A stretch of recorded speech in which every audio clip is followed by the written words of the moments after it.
4 stage जीत चुका हूँ, 7 step में केस है। अच्छा, अभी ऐसा चल रहा है कि आप वहाँ आके आपकी एक फैमिली सेटल हो, हम सब यहाँ देते, पूरा राजमहल बना देते, जो वो लोग देते हैं। तो शक्कर का बनाने वाले तो शक्करदारा। धनतोली में हमारे लड़ाई से आने के बाद जो भी खजीना आता था उसको वहाँ तोला जाता था, इसलिए धनतोली। रेशम बोली थी क्योंकि रेशम बाग था हमारे, वहाँ से रेशम के कीड़े लाके वो तैयार होके उसका तागा बनता था, वो रेशम बोली। और अपने पास एक स्टोन ऐसा था जो कोहिनूर से भी बड़ा था, तो उसको दरियाई नूर कहते। दरिया मीन समुंदर, तो समुंदर का पता नहीं होता कितना बड़ा है, कि आप लगा भी नहीं सकते आज एरिया। कि कोर्ट में ऐसा हो गया था कि राम अगर भगवान नहीं है तो फिर राम राजा थे। वो जो फैमिली ट्री है वो बताती है कि आपका ओरिजिन कहाँ का, वैसी लाइनअप आती है और वो लिखी हुई होती, और वो लाइनअप के हिसाब से वो दावा पेश किया गया था।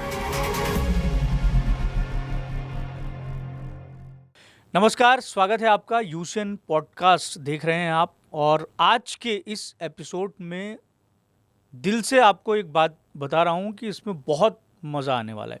इसमें हम इतिहास के झरोखों में जाएंगे और बहुत सारी नई नई चीज़ें, नई नई बातें इतिहास के पन्नों से निकाल कर हमारे दर्शकों के सामने हम पेश करेंगे। हमारी जो देखने वाले जो हमारा वर्ग है उसके सामने हम पेश करेंगे, उन्हें बताएंगे।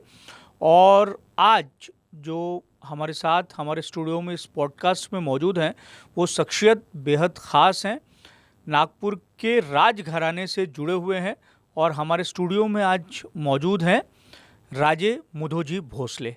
और आप जो भोसले परिवार की या भोसले राजघराने की जो लेगेसी एक लंबे समय से चली आ रही है उसको जीवंत रखते हुए आगे बढ़ाने का काम राजे मुधोजी भोसले कर रहे हैं। सर, आपका बहुत बहुत स्वागत है। पहला सवाल तो मेरा आपसे ये सवाल नहीं है कि मैं आपसे बातचीत किस रूप में करूं, एक राजा के तौर पर करूं या एक सामान्य व्यक्ति के तौर पर या एक नागपुर के तौर पर, नागपुरकर के तौर पर। आप जो कंफर्टेबल फील हो वैसा करना चाहिए। नागपुर का इतिहास अगर जानना है तो अपन थोड़ा नागपुर के इससे हिसाब से अपन किए तो अच्छा है जी।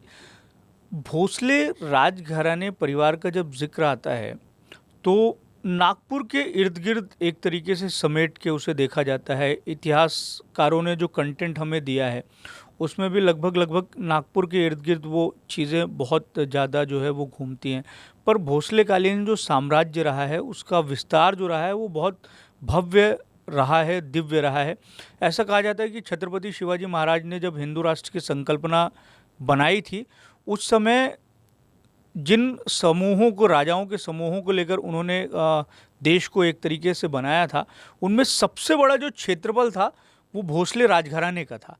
उसके बारे में थोड़ा सा बताइए, उस कालखंड में जाके कि क्या कुछ इतिहास था। ये जो शिवाजी महाराज ने स्वराज्य की स्थापना एक नींव रखी, उनका एक उद्देश्य था कि ये हमारा देश है, ये हमारा राष्ट्र है और ये स्वराज्य होना चाहिए, न कि कोई परकीय अतिक्रमण में आके हमारे ऊपर अन्याय अत्याचार हो। ये स्वराज्य ने यहाँ के लोगों का राज्य हो, सुराज्य हो। और ये स्वराज्य की शिवाजी महाराज ने स्थापना की। हिंदवी संस्थापक छत्रपति शिवाजी महाराज को अपन कहते हैं।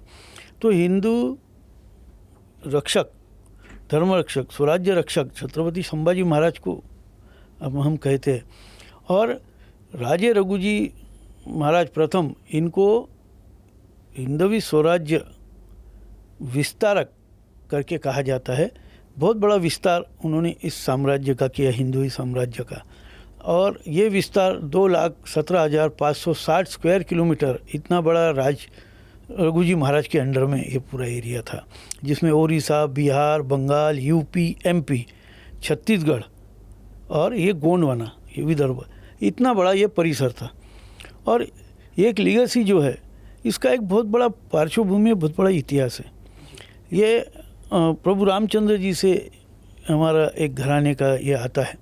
और महाराणा प्रताप के जो नाती थे राणा लक्ष्मण सिंह, उनके 8 बेटे थे, उसमें से 2 इधर आए। अच्छा, तो मतलब भोसले परिवार का जो ओरिजिन है वो महाराणा प्रताप के जो वंश है उससे है। तो आप लोग मूल रूप से कहाँ के रहने वाले हैं और फिर माइग्रेट होके यहाँ आए? हम वैसे राजस्थान के हैं, हम सिसोदिया वंशीय राजपूत है। और जब राणा लक्ष्मण सिंह, इनके 8 बेटों में से जब विस्तार करने का ये आए तो 2 बेटे इधर आए। उसमें से आपको एक और बात मैं बता दूं कि अभी तक जो नेपाल में हिंदवी और वो राजा हिंदू राजा वहाँ ये करते थे, वो भी हमारे इसमें से ही एक, यानी 2 आए, एक नेपाल के नरेश बने और एक ने इधर अपना विस्तार इसका शुरू किया। तो ये इधर आने का ये एक इतिहास है कि हम राजस्थान से हम ये साइड में आए। हम जब आए तो अलग अलग जगह जाके हम पूरे, एक भाई नेपाल निकल गए तो एक भाई हमारे स्थापित हुए कहाँ पे, वेरूल में मूल। फिर हम यहाँ आने के बाद हम वेरूल से हमारी शुरुआत हमने की। वहाँ उनको 2 बेटे हुए, 2 बेटे का ये विस्तार ये आगे चला। उसमें के बड़े बेटे का हमारा है और छोटे बेटे जो थे उनसे मालोजी राजे, विठोजी राजे, शाहजी राजे, शिवाजी राजे, संभाजी महाराज, ये जो है ये वो परिवार में बड़े भाई का हमारा परसोजी राजे, बिंबाजी राजे, जानोजी राजे, रघु, ये हमारा आ गए। तो ये 2 भाई का परिवार है। इसमें हुआ ऐसा कि फिर दोनों भाई वहाँ रहते थे, फिर उन्होंने विचार किया कि एक साथ रहना है और अपने को अपने राज्य का विस्तार करना है, दुश्मनों के बीच से अपने को ये सब करना है। तो इसमें 2 ब्रांच हो गई फिर, एक वेरूल शाखा और एक हिंगनी शाखा। हिंगनी मीन्स पुणे के पास हिंगनी है, वहाँ हम गए। तो ये दोनों भाई की फिर पहचान हो गई, वेरूल और हिंगनी, हिंगनीकर भोसले, वेरूलकर भोसले, और ये वहाँ से शुरुआत हुई है। तो वेरूल से फिर मालोजी राजे, विठोजी राजे, शाहजी महाराज, शिवाजी महाराज, संभाजी महाराज, ये वहाँ से विस्तार हुआ है। और वहाँ से हमारे इधर विस्तार हो गया हिंगनी से, परसोजी महाराज, जानोजी महाराज, रघुजी महाराज, बिंबाजी महाराज, ये सब इधर से विस्तार हुआ। तो ये 2 भाई का ये घराना है और ये 2 भाई के घराने ने मिलकर ये हिंदवी जो भी है स्वराज्य की स्थापना छत्रपति शिवाजी महाराज ने जो की, उसकी नींव को आगे बढ़ाते हुए संभाजी महाराज ने उसकी रक्षा की और उसको आगे बढ़ाते हुए हम रघुजी महाराज ने उसका बहुत बड़ा विस्तार किया। तो पुणे से नागपुर आना कब हुआ और किस परिप्रेक्ष्य में हुआ? और दूसरा एक ये कि सिसोदिया राजवंश से आप आते हैं जैसा आपने बताया, तो भोसले नाम किस तरीके से पड़ा, वो किस तरीके से जुड़ा और किस तरीके से फिर आगे बढ़ा, इसके पीछे भी कोई कहानी? इसकी कहानी ऐसी कि हमारे जो पूर्वज यहाँ है वो 2-3 पीढ़ी बाद मेन पुरुष भोसाजी राणा करके थे, उनका नाम ही भोसाजी था, भोसाजी राणा कहते थे उनको। अब उन्हीं के बाद ये जो हुई तो एक पहचान बन गई कि ये किसके है, तो भोसाजी के, वो भोसाजी करते रहे, हमारा सरनेम ही भोसले हो गया। हाँ, तो ये पहचान बनी जैसी, और यहाँ हुई और इधर आके मराठा हुए, नहीं तो वी आर राजपूत। मराठा जो है ये शब्द इधर से ही शुरू हुआ है और फिर यहाँ आके मराठा ये बनी हमारी पहचान। तो मराठा शब्द जो है या उसकी संकल्पना पहले से इस राज्य में मौजूद थी या इसको भी जो आप लोगों ने शासन करना शुरू किया उस दौरान ये शब्द निकल कर सामने आया? ये एक इधर जो पहले आए थे वो तो मराठा एक था, पर वो वर्ड को इतना ये नहीं था। ये जब शुरू हुआ कि ये ऐसे लोग हैं कि मरते पर हटते नहीं, ये मर हटे, मर हटे, तो एक मराठे ये उसके ऊपर से एक ये हो गया है। तो एक टाइटल को एक सरनेम हुआ, एक टाइटल यानी एक पहचान जो हमारे पूर्वज की थी भोसाजी महाराणा, उनसे ये आगे भोसले ये शुरू हुआ। तो ये इस प्रकार से इसकी ये शुरुआत है। तो फिर हम यहाँ मराठा करके हमारी एक पहचान बन गई और एक मराठा महाराष्ट्र और ये भाग में अपने यहाँ मराठा करके ये जाना जाने लगा। जी, आप तो एक इस पूरी की पूरी जो परंपरा है उसका निर्वाह कर रहे हैं। आप बता रहे हैं कि सबसे बड़ा क्षेत्रफल की दृष्टि से जो राजघराना था वो भोसले राजघराना नागपुर का था। तो उस दौर को अगर याद किया जाए तो किस तरीके से वो शासनकाल रहता था, वो अगर आप हमारे दर्शकों को समझा पाए, क्योंकि किताबों में तो बहुत कंटेंट मौजूद है पर मुझे लगता है कि पॉडकास्ट के माध्यम से ये पहली बार जाएगा कि आप स्वयं बता रहे हैं कि किस तरीके से शासन उस समय चला करता था। वो एक नींव छत्रपति शिवाजी महाराज ने रखी और वो नींव इतनी मजबूत रखी उन्होंने कि वो नींव को पूरी जितने भोसले थे, चाहे रियल, कजिन, ये सब ने एक अपने इसमें उसको ये कर लिया कि नहीं, यही धोरण के ऊपर हमको चलना है जो छत्रपति शिवाजी महाराज ने इसका ये किया है। और वही उसी को लेते हुए ये विस्तार शुरू हुआ। पर बीच में जो पीरियड आया जब शिवाजी महाराज नहीं रहे, उसमें संभाजी महाराज के ऊपर जो जिम्मेदारी आई और संभाजी महाराज ने जो स्वराज्य की रक्षा के लिए अपनी बलिदान दिया। संभाजी महाराज के बाद उनके जो बेटे थे, जिनको आद्य शाहू कहते हैं, फर्स्ट शाहू, वो शाहू पहला नाम वहीं से शुरू हुआ, उनको बचपन में ही औरंगज़ेब ने अपने नज़र कैद में रखा था। येसुबाई रानी साहब को भी उसने नज़र कैद में रखा था। तो गद्दी पे तो कोई उस वक़्त ये था नहीं, और वो एक ऐसी सिस्टम हुई कि उस वक्त एक सिचुएशन ऐसी कि बहुत परिस्थिति विकट हो गई थी और मुग़लों का आक्रमण ज़्यादा बढ़ गया, क्योंकि अभी उसका रक्षक ही उनके एक नज़र कैद में है और स्वराज्य का ये सब हुआ है। और एक हमारे जो शिवाजी महाराज के छोटे बेटे थे राजाराम महाराज, वो कुछ समय वहाँ रहे, फिर उन्होंने करवीर गद्दी स्थापन किए। तो इसके कारण जो कुछ मराठे एक शक्ति के साथ शिवाजी महाराज के साथ खड़े थे या अदर लोग खड़े थे, वो कहीं ना कहीं उनकी एक मनोबल जैसा बोलते हम, वो उनका टूट गया और कुछ फिर वापस मुग़लों में मिल गए, और जो बचे वो अपने को सेव करते हुए बचा बचा के इधर उधर छुपने लगे। वैसी परिस्थिति हमारे भी परिवार में, हमारी भी कुछ इसमें रही कि हम किसानी करने लग गए, यानी अपना इसको सेव करते हुए जब मौका मिलेगा तब, जब अपने राजा बाहर आएंगे, यानी जो अभी गद्दी पे है उनको बाहर लाने का प्रयास चालू था, उनको जैसे बाहर आएंगे फिर एक नई है। तो उस वक़्त थोड़ी सी ये सिचुएशन थी, ये बहुत अलग थी। अब बाद में फिर कालांतर में शाहू महाराज जब छूटे, अब शाहू महाराज आने के बाद उनको फिर गद्दी पे बिठाया गया। उस वक़्त हमारे जो रघुजी महाराज थे, ये उनके भाई लगते थे रिलेशन से, और रघुजी महाराज को उन्होंने, रघुजी महाराज एक बचपन से उनमें एक ये था कि उन्होंने अपने पिताजी को मुग़लों के द्वारा अपने सामने मरते हुए देखा छोटे इसमें। तो उनके मन में एक थी कि ये लोग हमारे इसमें आके हमको ये करते हैं। तो उन्होंने एक बचपन से एक अपनी जीत बना ली थी कि मैं कुछ करूँगा, और वो बन गए उस इसमें। और फिर शाहू महाराज की इसमें वो जाके मिले, और शाहू महाराज के साथ वो रहने के बाद शाहू महाराज जब एक बार शिकार को निकले मुहिम के लिए, तो अचानक वो एक शेर ने हमला कर दिया पीछे से उनके गर्दन पे।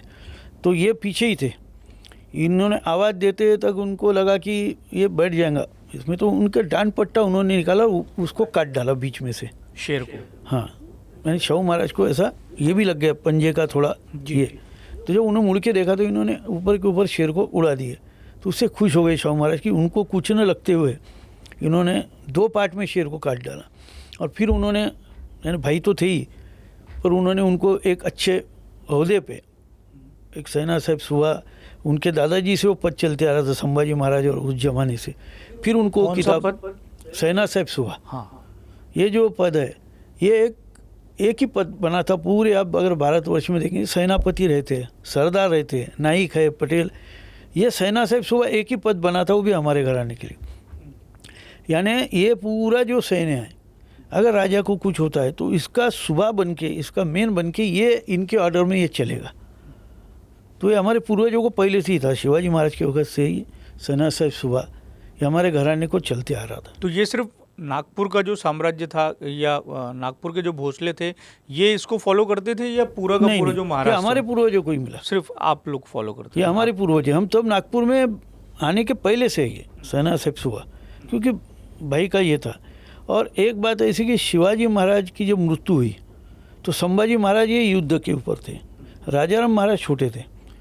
तो राजाराम महाराज को गद्दी खाली नहीं रखना करके राजाराम महाराज को गद्दी पे बिठाना है, तो उनके लिए शिवाजी महाराज को अग्नि देना पॉसिबल नहीं था, क्योंकि एक राजा जो बनता है ना, वो ये क्रिया नहीं करता। पर शिवाजी महाराज को अग्नि देने का मान हमारे पूर्वज परशुजी महाराज को मिला, भाई के नाते, एक वंश एक गोत्र के होने के कारण। तो वो भी भाग्य ही कहते कि इतने महापुरुष छत्रपति शिवाजी महाराज को अग्नि हमारे पूर्वजों द्वारा दी गई। तो ये एक इतिहास का, और वहीं से वो सेना साहब सुबह जो पदवी वगैरह चलती आई, और वही उसको फिर शाहू महाराज ने रघुजी महाराज को पदवी दी, और उनके पास एक अच्छी शक्तिशाली फौज वगैरह देके उनके ऊपर बहुत सी मुहिम उन्होंने भरोसा करके उनके ऊपर बहुत सी मुहिम छोड़े, और वो हर मुहिम में उन्होंने यश लिए, उसको फतेह किया उन्होंने। तो उससे उनकी अपने भाई के प्रति एक क्या बोलते हैं हम, वैसा तो समर्पण। भाईचारा था ही, पर भाई के प्रति एक प्रेम, एक विश्वास, वो उसमें उनका जागृत हुआ। तो अब मौजूदा समय में छत्रपति शिवाजी महाराज से निकला हुआ जो अगर हम वंशावली देखें तो महाराष्ट्र में कितने जो वंश हैं या कितने घराने जो हैं वो मौजूद हमें दिखाई देते हैं? 3 3 प्रमुखतः 3 प्रमुखतः या इसके तीन। अलावा भी और है? नहीं, देखिए सातारा, कोल्हापुर है, नागपुर और तंजावर हमारी एक है। पर आप महाराष्ट्र की बात क्या करके मैंने 3 बोला। तंजावर है, शाहजी महाराज ने उनके छोटे बेटे शिवाजी महाराज के सौतेले भाई उस वक़्त एक गद्दी तंजावर में बनाई थी। तो ऐसे हमारी भोसलों की 4 गद्दी है, जिसमें 3 गद्दी ये शाहजी महाराज के परिवार की हम पकड़ेंगे और एक गद्दी ये यानी हमारी अलग। तो ये ऐसी 4 भोसलों की गद्दियाँ ये ऑल ओवर इंडिया में है। उसमें से महाराष्ट्र में 3 है, सातारा, कोल्हापुर, नागपुर, ये 3 यहाँ की है। आपने एक बातचीत में अभी एक बात बताई कि अपने जो आपका जो वंश है उसको आप भगवान श्री राम के वंश से जो है वो जोड़ के बता रहे हैं यहाँ पर। और सुप्रीम कोर्ट में जब रामलला का मसला चल रहा था तो उस समय प्रभु श्री राम जी हैं या नहीं है, उनके कोई है जब क्या वारिस? अस्तित्व पर सवाल उठाया जा रहा था तो उनके वारिस हैं क्या? तो 2 जगह से एफिडेविट दिया गया था, एक राजस्थान से और एक नागपुर से। वो क्या कहानी है? वो ऐसे कि जो ट्री होती है, फैमिली ट्री, या एक बोलते नक्शा होता है, यानी वो जो फैमिली ट्री है वो बताती है कि आपका ओरिजिन कहाँ का है। जैसे भी हमने बताया कि हम राजस्थान से, राणा प्रताप से। अब राणा प्रताप के पूर्वज कौन, उनके पूर्वज, ये वैसी लाइनअप आती है और वो लिखी हुई होती है और वो लाइनअप के हिसाब से वो दावा पेश किया गया था। कोर्ट में वो मान्य हुआ? हाँ, कोर्ट ने तो उसको ये करके ये दिया ना कि कोर्ट में ऐसा हो गया था कि राम अगर भगवान नहीं है तो फिर राम राजा थे तो सही में थे क्या, फिर इनके है क्या कोई, या भगवान है तो उनका अस्तित्व क्या है, कौन है क्या। ये जो चीज़ें कोर्ट में उठ पड़ांग जो हुई उसके ऊपर कोर्ट ने एक मंग लिया थी, कोई है क्या अभी भी, है ना, देख सकते हैं, मान सकते क्या कोई है। तो उस हिसाब से वो एक पेश किया गया था और उसी के ऊपर क्या ये सब जो धरोहर है ना ये सब ने रखना चाहिए, ये बहुत महत्वपूर्ण है। हमारे दादा परदादा ये कौन थे, कहाँ से आए, ये हमको जब तक पता नहीं रहेगा ना, हमारा अस्तित्व ही हमको पता नहीं रहेगा। तो इस कारण एक हिस्ट्री के नाते, और मैं तो धन्यवाद दूंगा, ये 30 शताब्दी महोत्सव किया था सरकार ने, उसको मैं धन्यवाद खास दूंगा, क्योंकि मेरे को मेरी हिस्ट्री थोड़ी बहुत मालूम थी, पर इतना डीप में मैं जब गया तो ये 30 शताब्दी के कारण गया कि मुझे ये मालूम था कि राजधानी भोसलों ने 1735 में बनाई, तो 300 वर्ष 2035 में होना चाहिए। तो ये जो त्रिशताब्दी मना रहे, ये 300 वर्ष की कोई राजधानी नहीं थी नागपुर, ये हजारों वर्ष पहले भी राजधानी रह चुकी है। वाकाटक राजा की राजधानी रही है, नागलोक की राजधानी रही है, देवलोक की राजधानी रही है नागपुर।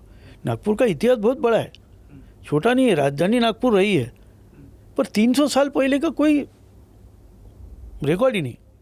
ये राजधानी रही, फिर ये राजा लोग गए तो फिर ये सब राजधानी बनी, ये बनी, वो बनी, ये सब ठीक है, पर राजा रघुजी महाराज ने फिर से इसको राजधानी बनाया 1735 में।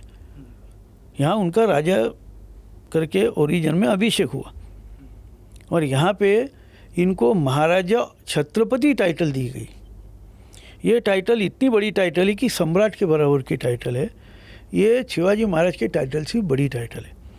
पर उस वक़्त उन्होंने कहा कि ये टाइटल मैं यूज़ नहीं कर सकता कि ऑलरेडी एक छत्रपति हमारे है, और शिवाजी महाराज जो छत्रपति अभिषेक हुआ है, ये पहला इतिहास है कि यहाँ पे इतने सालों बाद एक हिंदू राजा छत्रपति बना है। और उन्हीं की प्रेरणा लेके जब हमने इसको विस्तार किया, अगर वो नींव नहीं रखते तो ये प्रेरणा नहीं आती, हमारा एक अलग अस्तित्व नहीं बनता, और ये अस्तित्व उनके कारण बना हुआ है। तो छत्रपति हमारे एक ही है, तो इसलिए उन्होंने राजे रघुजी महाराज भोसले, महाराज नाम के पीछे लगा, राजे सामने लगा, और यही टाइटल हुई उसके ऊपर। ब्रिटिश गैजेट में आज भी महाराजा छत्रपति करके वो ब्रिटिश गैजेट में उनके रिकॉर्ड में पूरा उल्लेख है, क्योंकि हिंदू राज्य सबसे बड़ा जो विस्तार हुआ स्वराज्य में वो रघुजी महाराज प्रथम ने किया है। तो इसलिए वो टाइटल उनको दी गई थी, पर उन्होंने यूज़ नहीं की, और उन्होंने अपने परिवार में बाद में भी वो किसी ने यूज़ नहीं की। पर गैजेट में ये सब है, गैजेट में ये एरिया है जो मैं बता रहा 2,17,560 स्क्वायर मीटर, ये पूरा ब्रिटिश गैजेट में जब लड़ाई हारे हम, उसके बाद एक गैजेट बना 1758 का। कब हारे हैं? 1858 का। 1758 का। 1858 1858 का। वो गैजेट में ये सब है। नहीं, पर ये कहा जाता है कि अंग्रेज कभी नागपुर में जो है वो नागपुर के राजा को हरा नहीं पाए और कुछ 2-3 लड़ाइयाँ हुई हैं, तो उन लड़ाइयों के बारे में बताइए, कौन सी जीती गई, कौन सी हारी गई? ऐसी है कि नागपुर का इतना बड़ा साम्राज्य था, तो हमारा इधर से एक नागपुर के भोसले की ओर से एक मैसेज गया था हर छावनी पे कि अंग्रेज जहाँ से भी आए वहाँ युद्ध करना है, सरेंडर नहीं होना है या छोड़ना नहीं है छावनी, चाहे ज़्यादा संख्या में रहे, कुछ युद्ध तो होना चाहिए, विरोध तो होना चाहिए। तो उनको ये सब करके पहले तो इन्होंने बाहर सब राजाओं को अपने अंडर कर लिया, फिर एक शक्ति बन गई उनकी। अब उनके विरोध में मदद करने के लिए कोई ज़्यादा राजा आते नहीं थे, तो एक शक्ति बना के जब ये यहाँ आए तो हर बाउंड्री पे उनको तकलीफ हो गई, क्योंकि नागपुर तो अंदर आता था, तो इधर से आना तो उड़ीसा के साइड से भी अपन थे, बिहार के साइड से भी अपन थे, बंगाल के साइड से भी अपन थे। और ये ब्रिटिशों का सबसे बड़ा मैन्युफैक्चरिंग जो था, तोपे वगैरह, ये बंगाल में था। इनका अस्तित्व ही वहीं से शुरू हुआ है। और ये हमारे आपस के भाईचारे यानी हमारे यानी अपने देश के आपस के भाईचारे में, इसमें उसका फ़ायदा उठा के ये गद्दी पे आए। ये व्यापारी करके आए हुए लोग थे, तो ये एक उसका इतिहास है। और ये जब चलते आया तो हर बॉर्डर पे उनका अपने विरोध हुआ। उनको हमारे तक पहुंचने को 6 महीने लग गए नागपुर आते। और जब नागपुर आए तो 1817 में उनको हराया गया। और वो हारने के बाद हमारी फौज इतनी खुश हो गई, इतना बड़े सब यानी विश्व विजेता के करीब का आदमी है, और अभी हमने उनको हराया और इनको खदेड़ दिया गया। और थोड़ा ये क्या बोलते हैं, नॉर्मल हो गए थोड़े कि अब ये नहीं आएंगे, ये ऐसे हिसाब से इन्होंने यहाँ से जो टुकड़ी गई, इन्होंने आगे वो मैसेज दिया और वहाँ से नई टुकड़ी आई और साथ में लंबे पल्ले की तोपें लेके आई। उन्होंने देख लिया कि इनकी तोपें और अपनी तोपें का जो मारा है वो करीबन सरीका है, तो अभी लंबे पल्ले की तोपें होना। उन्होंने ये देखा कि इनके घोड़े हाइट में कम है पर मैदान में बहुत मजबूत है। कौन से घोड़े थे उस समय? अपने यहाँ तो सब अपने इंडियंस जो थे, यानी अपन बोलते देसी घोड़े, बालोतरा इसके नस्ल के, और 2-3 जो अपनी इंडियन नस्ल, राजस्थानी जी, अरबी, ये सब घोड़े मजबूत घोड़े थे। अरबी घोड़े थोड़े बड़े आते पर कद काठी के बहुत बड़े थे। इनके सब रेसिंग वाले घोड़े आप जानते हैं, वो पूना बिना रेस कोच पे दौड़ते, ऐसे घोड़े इनके रहते। तो ये घोड़े क्या है, ज़रा भारी रहते हैं, ये हल्के घोड़े रहते हैं अपने। कि यहाँ से अगर वो देख रहे हैं यहाँ घेर गए तो यहाँ उन्होंने घोड़े को टाप मारी तो घोड़ा जंप करके कम से कम 6 फीट उधर जाए। तो इस टाइप के अपने जो घोड़े थे, पंजाब घोड़ा है, बालोतरा घोड़ा है, अपने इधर के चंबल के घोड़े, ये सब एक क्या बोलते हल्के और एक्टिव, सुस्त नहीं थे। उनका सब पुरानी सुस्त ये थे। और वो उनके घोड़े इतने ऊँचे दूर से दिख जाते थे, तो कभी घोड़े पे हमला कर दो तो वैसा भी ये हो जाता। तो इसीलिए फिर उन्होंने देखी कि ये सब सिस्टम इनकी ऐसी है, तो लंबे पतले की तोपे लाए उन्होंने, फिर कुछ घोड़े, और फिर उन्होंने देखी कि इनकी फ़ौज बहुत मजबूत है, बहुत शक्ति से लड़ती है, इनमें कुछ ना कुछ ऐसे लोग होंगे जिनको अपन लालूच दे के डिवाइड, और वही चीज़ हुई। तो उन्होंने वो डिवाइड किए, फिर उनसे मालूम किया कि इनका कहाँ क्या क्या है। जैसा बारूद खाना कहाँ है, मेन तो बारूद खाना ही होता है। तो अपना टेकड़ी पे बारूद खाना था, ये जो टेकड़ी है इस पे बारूद थी, ये सब उनको बताया गया। और उन्होंने जब हमला किया तो 2-3 दिन बाद उन्होंने अपना बारूद उड़ाया। पहले अपने पास की बारूद जो है उड़ गई, और उसके बाद युद्ध हुआ। और उसमें अभी मेरे बाड़े की इसमें जहाँ मैंने शस्त्र वगैरह रखा है म्यूज़ियम में, वहाँ वो गोला रखा हूँ मैंने तोप का, जो बर्डी से अपने पैलेस के उसमें आके अटका था। अच्छा। हाँ, अपना पैलेस 6 महीने चला। अच्छा। क्योंकि जब हमारे सेकेंड मुदोजी अप्पा साहब महाराज कहते, वो लड़ाई लड़ने के बाद जब हारे तो उनको कैद कर लिया गया, और इधर वो गोलों से वो बाजू से आग लग गई। अब उस वक्त तो ऐसा नहीं था कि फायर ब्रिगेड थी, ये थी। और उस वक्त के पैलेस होते थे, ज़्यादा वुडन वर्क होता था, रेशमी पर्दे लगे रहते थे, चांदी सोने का काम हुआ करता था, स्टोन के काम कम होते थे। तो 6 महीने वो बंद हुआ, क्योंकि कनान नदी से पानी लाना, वो भी घोड़ा गाड़ी या बैलगाड़ी से, और वो बुझाना वो पॉसिबल नहीं था। तो 6 महीने जला, क्योंकि राजा कैद होने के बाद तो सब थोड़ा डिस्टर्ब हो जाता, आप जानते हैं सब। और वो ये महल एरिया है, ये पूरा महल था। आज ये अगर रहता तो मुझे नहीं लगता कि अपने महाराष्ट्र में तो इतना बड़ा पैलेस कहीं आपको मिलता। तो ये जो अभी जहाँ पर हम आते हैं आपसे मिलने के लिए, जिसको बड़ा रजवाड़ा कहते हैं, उसका जो क्षेत्रफल हम देखते हैं वो बहुत थोड़ा सा सीमित हमें दिखाई पड़ता है, बहुत कम दिखाई देता है, जिस तरीके से इतनी विशाल परंपरा रही है। और जब हम अन्य राजघरानों से तुलना करते हैं, चाहे हमारे बगल में हो गए सिंधिया हो गए, झांसी राजघराना हो गया, या इधर मध्य प्रदेश में आप जाएं तो रीवा राजघराना है, वहाँ के जो महल देखते हैं, जिस विशालता के वो महल हैं, उस तरीके का अपना नागपुर का महल नहीं है। उसके पीछे की क्या आपको ये बताया कि बंद हो गया जी। नागपुर का महल, ये 9 गेट का महल था, अभी जो 4-5 गेट ही बचे। एक गांधी गेट जानते हैं लोग, हाँ पीछे का एक कल्याणेश्वर दरवाज़ा जो है वो पहला दरवाज़ा है, उसको काला पत्थर फोड़, काला नगार खाना कहते थे उसको। तो वो पहला गेट है बाड़ी की एंट्री।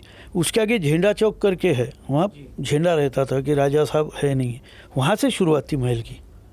और ये शुरुआत की थी सीए रोड के उधर 2 गेट है, एक पत्थरफोड़ दरवाजा, एक बुधवार दरवाजा, वो गेट। इधर भूतिया दरवाजा है। तो आप एरिया सोच लीजिए, ये जो चितारवली वगैरह सब अंडर में आती थी पैलेस के।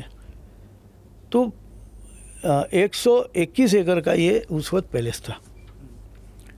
अभी ये पैलेस रह गया, ये अभी आप पकड़ो 10-12 एकड़ में, जो आप सामने ग्राउंड देखते हैं, फिर हमारा पैलेस, उसके पीछे उतना ही बड़ा गार्डन है। उसके बाद फिर एक छोटा हमारा मंदिर है, वहाँ पे भी एक पैलेस है। और उसके बाद राजेंद्र हाई स्कूल की जो बिल्डिंग है हमारे किराए से। अब ये जब ब्रिटिशों से जल गया पैलेस, तो ये रिमेनिंग पैलेस में अभी हम रहते हैं। और बाकी एरिया महल की ये 50% तो फिर उस हिसाब से वो अभी है नहीं, पर 50% एरिया आज भी हमारे पास है। आप अगर इधर से आए, गडकरी जी के घर के सामने कोतवाली चौक से अगर आए, तो आपको लेफ्ट हैंड साइड की जो पूरी लाइन है दुकानों की, वो हमारी है। दे आर ऑल हमारे टेंडेंट्स है, उसी से हमारा रेवेन्यू जनरेट होता है। तो ये गांधी गेट तक लग के उधर शुक्रवारी साइड में गए तो वहाँ हमारा काशीबाई टेम्पल है, जो हमारी ये छतरियाँ बनी है हमारे पूर्वजों की, वो भी एक बहुत बड़ा परिसर है। उधर भी आजू बाजू सब किराएदार, यानी अभी महल में 50% तो हमारे अंडर में है। महल का जो 50% हिस्सा है वो आपके अंडर में है। हमारे टेंडेंट्स है, सब है। तो इस हिसाब से किराएदार भी है, उसमें दुकान वगैरह ये बनी है। तो उस परिस्थिति के हिसाब से वो बाद में बना है। पर एक सवाल जैसा मेरे मन में यह आया है कि इतना जब आप बता रहे हैं कि हिंदुस्तान का सबसे बड़ा क्षेत्रफल वाला जो राजघराना था, पर हम बाकी के राजघरानों को देखते हैं तो वो फाइनेंशियली बहुत ज़्यादा स्ट्रॉन्ग दिखाई देते हैं। उसके पीछे की वजह आपको क्या लगती है कि क्या उसके पीछे? अब उसके पीछे की वजह ऐसी है, आपने मेरे को पूछा, मैं तो बोल सकता हूँ, दूसरे नहीं बोलेंगे। इसके पीछे की वजह है कि अंग्रेजों से लड़े कितने राजा, अपने यहाँ के कितने राजा अंग्रेजों से लड़े, पहले तो इसकी जानकारी ज़रूरी है। 4-5 स्टेट अगर छोड़े, 5 या 7 स्टेट, उसके ऊपर अंग्रेजों से कोई लड़ाई नहीं, सब ने हाथ मिला लिया। जिन्होंने हाथ मिलाया उनके पैलेस को भी नुकसान नहीं हुई, उनके प्रॉपर्टी को नुकसान नहीं हुई। ठीक है, वो हिज हाइनेस राजा बन गए। देखो, राजा और हिज हाइनेस दोनों में डिफरेंस। अब ये डिफरेंस क्या है? राजा मीन्स ओरिजिनल, खुद के अस्तित्व में बने हुए। हिज हाइनेस यानी रानी ने अपॉइंट किया हुआ, वो अपने राजा या रानी को हिज हाइनेस कहते हैं। हिज यानी गॉड के नीचे वो है, यानी वो सेकंड गॉड। तो राजा रहे या रानी तो हिज हो गया, और उसके हाइनेस तुम हो गए, जिनको अपॉइंट किया। जिन्होंने अपने राजा से बगावत किया, ब्रिटिशों से मिले, ऐसे बड़े सरदारों को उन्होंने हिज हाइनेस बना दिया और उनको अपने साथ मिला के बगावत कर दी। जो राजा ऑलरेडी ब्रिटिशों के साथ मिल गए वो इंटैक्ट रहे। इसमें राजस्थान के, आज भी आपको बताता हूँ, 90% घराने वही है। आज आप राजस्थान का अगर उल्लेख देखिए, सिर्फ राजस्थान में राणा प्रताप की फैमिली छोड़ी, जोधपुर और उदयपुर, इसके व्यतिरिक्त हर इतिहास शिवाजी महाराज से अगर ले लो तो मुगलों के साथ ही रहे ना। मिर्ज़ा राजे जयसिंह से लेके अगर आप सब देखो उस वक्त पर सब उनके मान लिख रहे, उसके बाद वो ब्रिटिशों के साथ बैठ गए। तो उनकी प्रॉपर्टी तब से इंटैक्ट रही, हमेशा इंटैक्ट ही रही। हमारी तो हमने बनाया, शिवाजी महाराज ने भी अपने अस्तित्व में बनाया, नागपुर के भोसलों ने भी अपने अस्तित्व में बनाया, कोल्हापुर वालों ने अपने, ये जो अपने अस्तित्व में बनी हुई प्रॉपर्टी है, तो ये युद्ध किए तो उनका अस्तित्व का तो वैसे ही नुकसान होगा। तो ये डिफरेंस है। अगर आप उसको कंपैरिजन करेंगे तो वो पैलेस और हमारे पैलेस में, ये हमारे पैलेस में आज जो है हमारी कॉलर आज भी हम ऐसी रख के चल सकते हैं, वो नहीं चल सकते।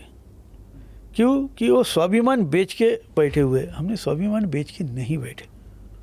हमारे पूर्वजों ने जिस रक्षा के लिए आगे बढ़े, अपना राज्य के अस्तित्व, प्रजा का अस्तित्व, देव देश धर्म, इसके लिए जो किया वही हमने आखिरी तक किया। हमने वो स्वार्थ नहीं देखा ब्रिटिश अब ये करके आए, इतने स्ट्रांग हो गए, इनसे हाथ मिला लो। क्योंकि हमारा अगर इतिहास पढ़ोगे तो ब्रिटिशों को हर बार शिकस्त ही दी है नागपुर के भोसलों ने, चाहे वो कलकत्ता को 4 बार लूटा हुआ है। इनका बिजनेस पूरा कलकत्ता में है, हर बार ब्रिटिशों को ठोक के आए। तो वैसा ही वो हमारे फेवर वाले थे ही नहीं। और उनको जो तकलीफ हुई वहाँ से 6 महीने और हमारे साथ एक बार हारे और नए, तो उसका रिवेंज जो लिया उन्होंने, तो सबसे ज़्यादा नुकसान उन्होंने नागपुर के भोसलों की किया। और उनको मालूम था कि इनमें इतनी शक्ति कि इनकी प्रॉपर्टी अगर अपन कब्जे में नहीं करेंगे तो ये फिर से उठ के खड़े हो जाके अपने को फिर तकलीफ हो सकती है। तो इसलिए उन्होंने वो पूरा जितना ज़्यादा ये कर सके उतना ज़्यादा करने का प्रयास किया है। अब हमारे महल पे अगर आप देखोगे तो आज भी बहुत बड़ी प्लेस है। अगर मैं बोल रहा हूँ तो एक हमारा सीनियर, पर हमारा जूनियर भाग भी है ना, उनका भी एरिया मेरे ख्याल से 4-5 एकड़ में उनका भी पैलेस है, 7-8 एकड़ में मेरा भी है। तो आज भी 20-22 एकड़ में दोनों पैलेस कंपेयर के तो है ही। और ये एक रहता तो बहुत बड़ा लगता आपको। तो ये जो चीज़ें ये इस कारण बची है। तो ये जो बड़े बड़े आज जो है और जो पॉलिटिक्स में बड़े बड़े पदों पे, ये सब इसमें फ्रीडम फाइटर फैमिली कितनी पॉलिटिक्स में आ गई ये बताइए आप मेरे को। अब सातारा के छोड़ दिया, अभी कोल्हापुर के भी जस्ट आए, कौन है ये सब? कैसे है? इनका सब इंटेक्ट बचा है, प्रॉपर्टी से लेके, भाड़े से लेके ये। और ये जाके ब्रिटिश से मिले तो इनके बच्चे जाके पढ़ के भी आए। अगर सयाजीराव गायकवाड़ देखोगे तो फॉरेन में पढ़ के आए, इधर राजस्थान के कुछ देखो अभी कुछ फॉरेन में है। तो ये कैसा, ये जब आपके इसके हिसाब से हुआ। और यहाँ का डेवलपमेंट क्या, राजा हार गए, फिर उनके बाद आने वाली पीढ़ी, फिर यहाँ की सिचुएशन में उन्होंने चलना, उससे फिर अपना अस्तित्व बना के एक नाम लेके चलना, बहुत डिफरेंस आ जाता है इसी चीज़ में। अभी छोटे वाड़े और बड़े वाड़े में संबंध किस तरीके से है? क्योंकि बहुत लगभग ये खबरें आती रहती हैं कि दोनों वाड़ों में जो संबंध हैं वो बहुत अच्छे नहीं हैं। ऐसा किसने बताया आपको? ये जो चीज़ें है ना ये गलत है। क्योंकि देखिए अब दोनों अलग अलग है, प्रॉपर्टी दोनों की उस वक्त बंटवारा हो गई, तो वो प्रॉपर्टी के झगड़े का तो सवाल ही नहीं है, रिलेशन है। अब ऐसा है कि रोज़ जाके मिलना, रोज़ खाना, उनको भी अपना व्याप है, हमको भी अपना व्याप है, परिवार को। पर जहाँ पे भी सुख दुख की बात होती, शादी ब्याह हो या कुछ ये हो, वहाँ दोनों फैमिलियाँ साथ में ही रहती है। तो जहाँ दुख और सुख में साथ है परिवार, वो परिवार में झगड़े नहीं। झगड़ा किसका होता है? बढ़ गया परिवार, प्रॉपर्टी के लिए झगड़ा होंगे। जब अलग अलग ही हो गया उस वक़्त मेरे ख्याल से 1948 के करीब, 48-50 के करीब जब बंटवारी हो गए, तो आज तब से आज तक क्या सवाल, अब 3 जनरेशन हो गई हमारी। तो उसका तो कोई वाद ही नहीं है। एक इतू से घास का एक टुकड़ा भी उनका हमारे इसमें नहीं, हमारा उनके इसमें नहीं। तो ये जो लोग उठाते हैं तो कहीं ना कहीं गलत चीज़ है। अब ऐसा है कि हम मिलते एक में को रिस्पेक्ट देते, वहाँ हमारे अंकल है, अभी भी वहाँ हमारे छोटे भाई है, हम आमने सामने आते एक में को, हम जो हमारे प्रोसीजर है वो बराबर होएगी, चाहे पब्लिक फंक्शन रहे या कहाँ, हम आमने सामने आएंगे तो एक में को रिस्पेक्ट देंगे ही देंगे, वो तो करते अच्छा, वो अब परंपरा अभी भी चल रही है, वो मान्यता मुजरा देना और बाकी सारी चीजें वो अभी परंपरा बिल्कुल बिल्कुल सवाल ही नहीं। सारी हमारे यहाँ की परंपरा। बहू बेटियाँ अगर आई और हमारे हमारे सामने चाची आई तो हम उनको झुक के यही करेंगे, वो बहू बेटा वो ये करेंगे। वहाँ ये नहीं देखेंगे कि पब्लिक के 10 लोग देख रहे हैं। No, respect should be respect. हमारे माँ बाप को रिस्पेक्ट हम पब्लिक देख के देंगे या देंगे, मन में अगर भाव है और समझ है तो देना ही चाहिए। अच्छा, अभी भी शादियां जो है वो राजघराने में ही होती हैं कि आपके यहाँ? हाँ, 97% 98% होती है। अभी जैसा आपने आपके पुत्र का विवाह किया होगा तो कौन से राजघराने की? मैंने मेरे राजघराने में सरदार सेनापति फैमिली आती है, तो हमारे सरदार घराने से जगताप फैमिली से है मेरी बहू, उनका भी एक ज़माने में बहुत बड़ा कार्य रहा है, तो वहाँ की है मेरी बहू। और मेरी बेटी को मैंने दिया हूँ, वो भी हमारे ही समाज के हैं, उनके फोरफादर भी कहीं ना कहीं युद्ध में थे, पर आज वो बड़े बिजनेसमैन बन चुके हैं। यानी उन्होंने अपने प्रॉपर्टी का तो पढ़ लिख के उन्होंने एक नया बना के वो अच्छे टॉप के बिजनेसमैन बने, तो वहाँ पे मैंने बेटी दिया हूँ। एक फैमिली बैकग्राउंड भी है और दूसरा भी, हमको कहीं ना कहीं अभी थोड़ा सा एडजस्ट होके चलना ही पड़ेगा, क्योंकि कुछ रॉयल फैमिली अभी कैसी है, अभी जो है वो है, कुछ रॉयल फैमिली अभी थोड़ी सी बराबर पोजीशन में नहीं है, या कुछ हमने हमारे हाथ से उसको गलत कर लिया शौक पानी से, तो इस कारण बहुत से हमारे आजू बाजू के छोटे छोटे स्टेट तो वैसे ही ये हो गए। तो अभी तो कहीं ना कहीं हमको ये करके चलना। हमारे इसमें कैसा है, रिचुअल बहुत रहते हैं। हमारा बड़ा घर होने के कारण हमारे यहाँ जितने भी रिचुअल्स है वो जिम्मेदारी हमारी है, जूनियर की नहीं। तो हमको ही बहू ऐसी देख के लाना पड़ता है बड़े परिवार की, जिनके यहाँ रिचुअल्स हो, तो हमारे रिचुअल्स वो करेगी ना, एकदम ये करके नहीं ला सकते। तो ये सब चीज़ें देखना पड़ता है। पर पता नहीं मुझे कि आप इस सवाल को किस तरीके से लेते हैं, इसको किस नज़रिए से देखते हैं। ये भी कहा जाता है कि जब अंग्रेज़ों का शासनकाल गया और उसके बाद में जब नए भारत की एक तरीके से शुरुआत हुई, उसमें बहुत सारे जो राजघराने थे वो समय के हिसाब से अपने आप को मोल्ड करते हुए चलते गए। कुछ लोगों ने उद्योग धंधे शुरू कर लिए, कुछ लोगों ने अलग अलग तरह के बिजनेसेस शुरू कर दिए, कुछ पॉलिटिक्स में आ गए डायरेक्ट या इनडायरेक्ट तौर पर। भोसले राजघराना उस पर कहीं ना कहीं थोड़ा सा पीछे रह गया। क्या आपको लगता है कि जिस तरीके से आर्थिक संपन्नता की अगर बात की जाए, अन्य राजघरानों से अगर तुलनात्मक रूप से देखा जाए भोसले राजघराने को, तो ये एक पक्ष सही साबित हो सकता है या ये बात सही साबित होती हुई दिखाई देती है? नहीं, देखिए इसमें दो चीज़ें हैं। एक चीज़ ऐसी कि मैंने आपको बताया कि जो पहले से सेकेंड करके चले जी उनका तो सब कायम रह गया जी। वो तो ब्रिटिश आदमी मिल के उनके बच्चों के साथ बाहर भी पढ़ के आए, सब तो बिजनेस डेवलप ये वो ये सब ठीक है। इनका वैसा ये रहा तो ब्रिटिशों ने उनको आगे बढ़ाया, तो पॉलिटिक्स में भी एक वो बढ़ते गया। आज हम बोलते हैं आज़ादी हमको मिली, पर फ्रीडम फाइटर को कितना बेनिफिट इन्होंने दिया उस वक़्त राजा। अब झांसी का अगर देखा जाए, वो रानी का इतना बड़ा इतिहास है जी, उनका बहुत बड़ा बलिदान है ये राष्ट्र को ये करने के लिए। उनकी फैमिली आज तक क्या करती थी, झांसी रानी के वंशज तो अपने नागपुर में ही रहते हैं और बड़ी स्थिति दयनीय तो है। क्या करे सरकार इसमें। तो इससे अच्छा तो हम नहीं लड़ते, वो अच्छा रहते। नहीं, पर नहीं, हमको हमारा स्वाभिमान है, हमारे पूर्वजों ने किया उसका हमको गर्व है। बात दूसरी है कि इनका सब इंटैक्ट रहा, हमारी नुकसान की गई। वो नुकसान को फिर से प्रॉपर करना, इसके पीछे 2 या 3 जनरेशन का समय गया। उनको सब रहता था उनका एक के पीछे एक, हमको फिर सेटल करना, जड़े हुए पहले इसको वापस करना, जितना भाग होता है उतना करना, अपने पास की जो पूंजी वो लगा के करना, उसके बाद डेवलपमेंट बाकी का करना, इसमें फ़र्क है। आज हमारी परिस्थिति ख़राब नहीं है, बहुत अच्छी है, भगवान की दया से सब है। 2 टाइम सुख से खा रहे हैं, 8-10 स्टाफ के आदमी हैं, 10-5 गाड़ियाँ हैं, क्या क्या कमी है। आज ही इतना ही होना। सिर्फ मैं शो बताऊँ कि और राजा वाला रुआब जो एक दिखाई देता है, गले में 5 चेन और कंठा वंठा लगा के घूमूं और थोड़ा ऐसा रुआब से चलूँ, ये रईसी है या ऐसे रहने वाली नॉर्मल चलना है, ये रईसी है। रईसी के 2 भाग है। जैसे हाथी के दांत बताने के अलग रहते, खाने के अलग रहते। तो हम हाथी के दांत खाने वाले पर ज़्यादा यकीन करते हैं और हाँ, उस तरीके के हैं। शो हमको नहीं बताना है, हमको शो बता के क्या करना है, मेरे को बताइए। एक रोब मैं डालूँ क्या हासिल होगा उससे? आज भी मेरे को एक राजघराने का लोग रिस्पेक्ट देते, सबके साथ रहता हूँ तो कॉमन लोग भी ज़्यादा मेरे से जुड़ चुके हैं। मैं और से रहता हूँ, कॉमन लोग मेरे पास पहुँचते नहीं, और सिर्फ कहने वाले बोलते हैं राजा का घर है, ये राजा है, ये है। बिजनेस में कहते हैं ठीक है राजा है, संबंध क्या है? बस हमारे 8-10 और हम जा रहे कहीं तो बस वो नहीं है, संबंध ये है, रईस ही वही है कि अपने पास है, वो अपने पास है, वो लोगों को बताने के लिए नहीं, मदद करने के लिए है।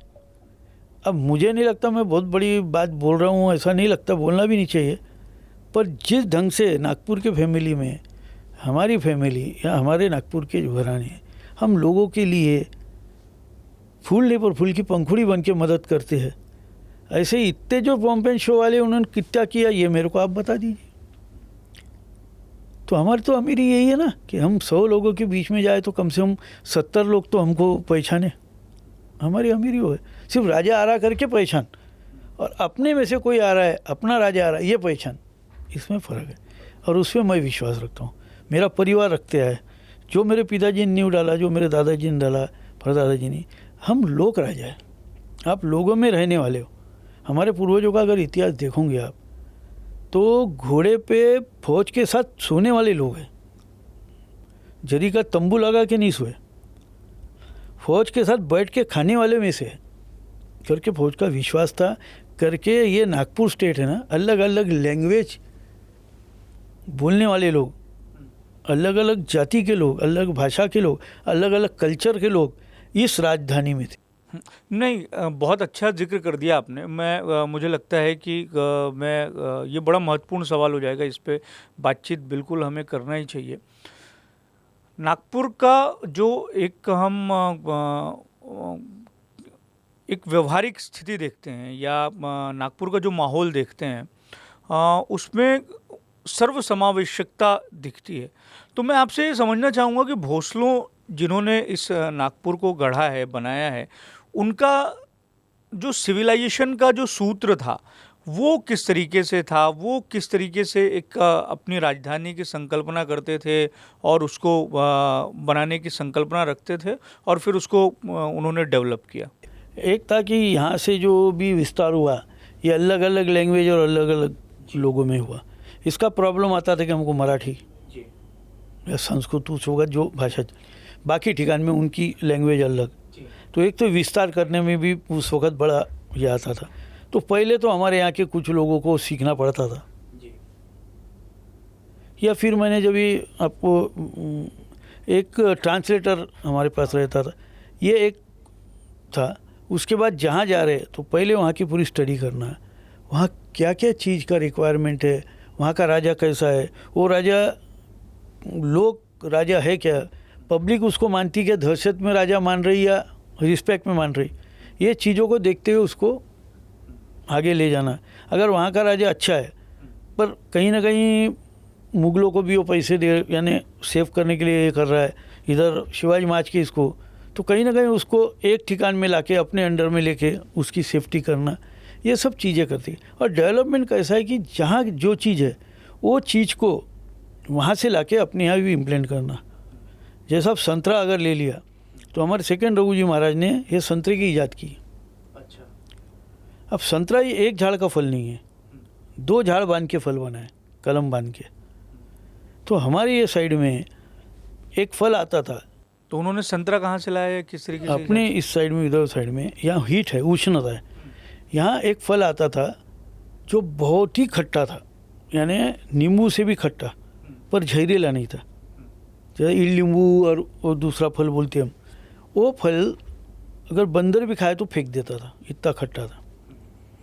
और तुम्हारा बिहार और उड़ीसा, बिहार, बंगाल की ये जो बाउंड्री है, यहाँ के एक प्रदेश में एक फल ऐसा आता था वो बहुत मीठा था, शक्कर से भी मीठा, वो भी बंदर ने खाया तो फेंक देता था, इतना मीठा था। तो ये दोनों फल जहरीले नहीं थे, फल थे पर खा नहीं सकते थे क्योंकि एक बहुत मीठा था, एक बहुत ये था।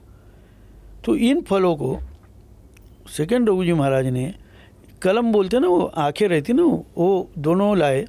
और अपने यहाँ का प्रदेश गर्म है, उसको यहाँ लाके उसकी यहाँ कलम बांधे और वो फल तैयार हुआ संतरा।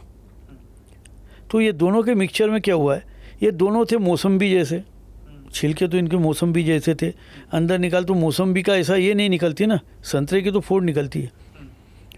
तो यहाँ आने के बाद वो बना तो इसको संतरा कर दी, इससे दोनों का। हाँ, मतलब मुझे लगता है कि ये कहानी कई लोगों को नहीं पता होगी कि मतलब इस तरीके से संतरा जो है वो ईजाद हुआ है। तो ये उन्होंने उसकी नहीं, तो ये ऐसी चीज़ें जो जो थी।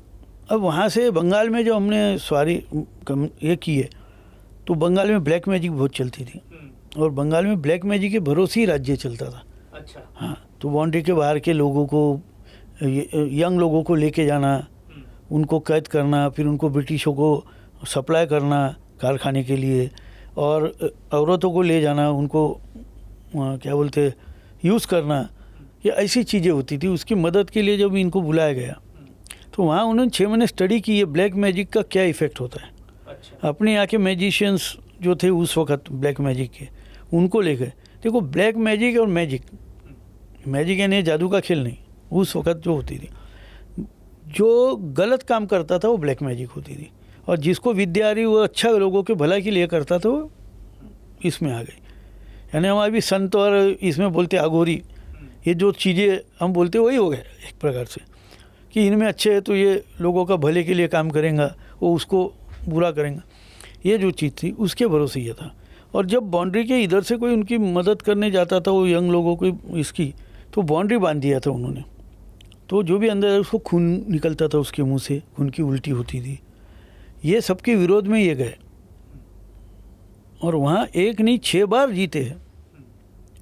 और इनको मदद करने वाला कौन, ये ब्रिटिश को मदद कर रहे, ब्रिटिश इनको, पैसे वाला कौन है यहाँ, कारखाने वाला, क्योंकि ये तोहफे वगैरह सब राजाओं को सप्लाई होती थी ना, पैसे देते थे, तोहफे तलवारें तो सब मैन्युफैक्चरिंग तो करवा ही लेते थे, तो उनको लूटे। तो बंगाल में कुछ कारागिर ये थे जो शक्कर जो होती ना उसके आइटम बनाते थे। शक्कर ब्रिटिशों ने शुरू की तो शक्कर के आइटम बनते थे, आप देखते थे बचपन में। बंगाल के रसगुल्ले तो बड़े फेमस हाँ, हैं, वो रसगुल्ले शक्कर फेमस के ही है, पर शक्कर जो अपनी है, आपने बचपन में देखेंगे तो मालूम नहीं, शादी ब्याह होते थे तो शक्कर की थाली रहती थी, शक्कर की कटोरियाँ रहती थी, ऐसी हाँ। बिटिया को देते नहीं, क्या रुखत हाँ, बोलते हाँ, थे। हाँ। तुलसी का वृंदावन रहता था। एक गांठी जो बनना चालू हुई वो उन्हीं ने, वो कारागिरों को उन्होंने नागपुर में लाया और नागपुर में ये बनवाने लगाया। उनको कहाँ रखा, वो एरिया का नाम शक्करदारा है। आज शक्करदारा जो एरिया बोलते हैं हम, रघुजी नगर शक्करदारा, वो नाम ही उसी लिए पड़ा कि वहाँ शक्कर का सामान बनता था। अब बहुत सी चीज़ें नागपुर में ऐसी जो पुराने नाम से चल रही है, पर लोगों को ये नहीं मालूम कि ये नाम क्यों पड़े और क्यों है। ये शक्करदारे का आपको बताया मैंने। यहाँ पहले हमारा तोहफों का कारखाना था, पर ये जब से शक्कर का बनने लगा तो ये चीज़ कहाँ मिलती, तो शक्कर का बनाने वाले तो शक्करदारा। धनतौली में हमारे लड़ाई से आने के बाद जो भी खजीना आता था उसको वहाँ तोला जाता था, इसलिए धनतौली। अच्छा, धन को तोलने वाली जगह। अब उसको बोलते कोई सेठ ने बनाया, कोई कहाँ से आ गई है, अच्छा, वो धनतौली हुए। उसके बाद रेशम बोली थी, क्योंकि रेशम बाग था हमारे यहाँ, वहाँ से रेशम के कीड़े लाके वो तैयार होके उसका तागा बनता था, वो रेशम बोली हो गई। चूना बोली तभी होगी कि तब सिर्फ चूने के सिवा रंग ही नहीं था। ये सब उस वक़्त के है। भालदारपुरा में भालों का कारखाना था हमारा, वहाँ भाले बनते थे। गांजा खेत में गांजे की खेती थी। जरी पटका में हमारा जरी पटका रहता, राजा का एक झंडा रहता तो उसके साथ एक पटका रहता था। अच्छा, वो पहचान होती थी ये कौन से श्रेष्ठ का राजा है। अच्छा, वो वहाँ रहता था। कामठी में हमारी फौज रहती थी। हाँ। इसलिए वो छावनी जो है अभी भी, मतलब अभी जो अपनी सेना है उसके लिए भी वो छावनी नाम ही इस्तेमाल करती है। अब इतवारी ये नाम बाद में पड़ा, पर जो सोनारवली है जी, वो अपने वक्त की है। चितारवली है, वहाँ के जो आर्टिस्ट पेंटर थे उनको ला के बिठाए, वो चितारवली बनी। तो ऐसी नागपुर में ऐसी बहुत सी है। तो मतलब एक पूरा का पूरा सिविलाइजेशन का मॉडल है जो भोसले राजघराने ने उसको स्थापित। बेल बाग है, तुलसी बाग है, तुम्हारा केली बाग है, ये सब बाग थे, क्योंकि मंदिरें बहुत थी। अपने लोगों को, हिंदू लोगों को बेल भी लगता है, तुलसी भी लगती है, फल के रूप में अपन ज़्यादा करके भगवान को केले अर्पण कर, ये सब बाग बना के रखे थे उन्होंने।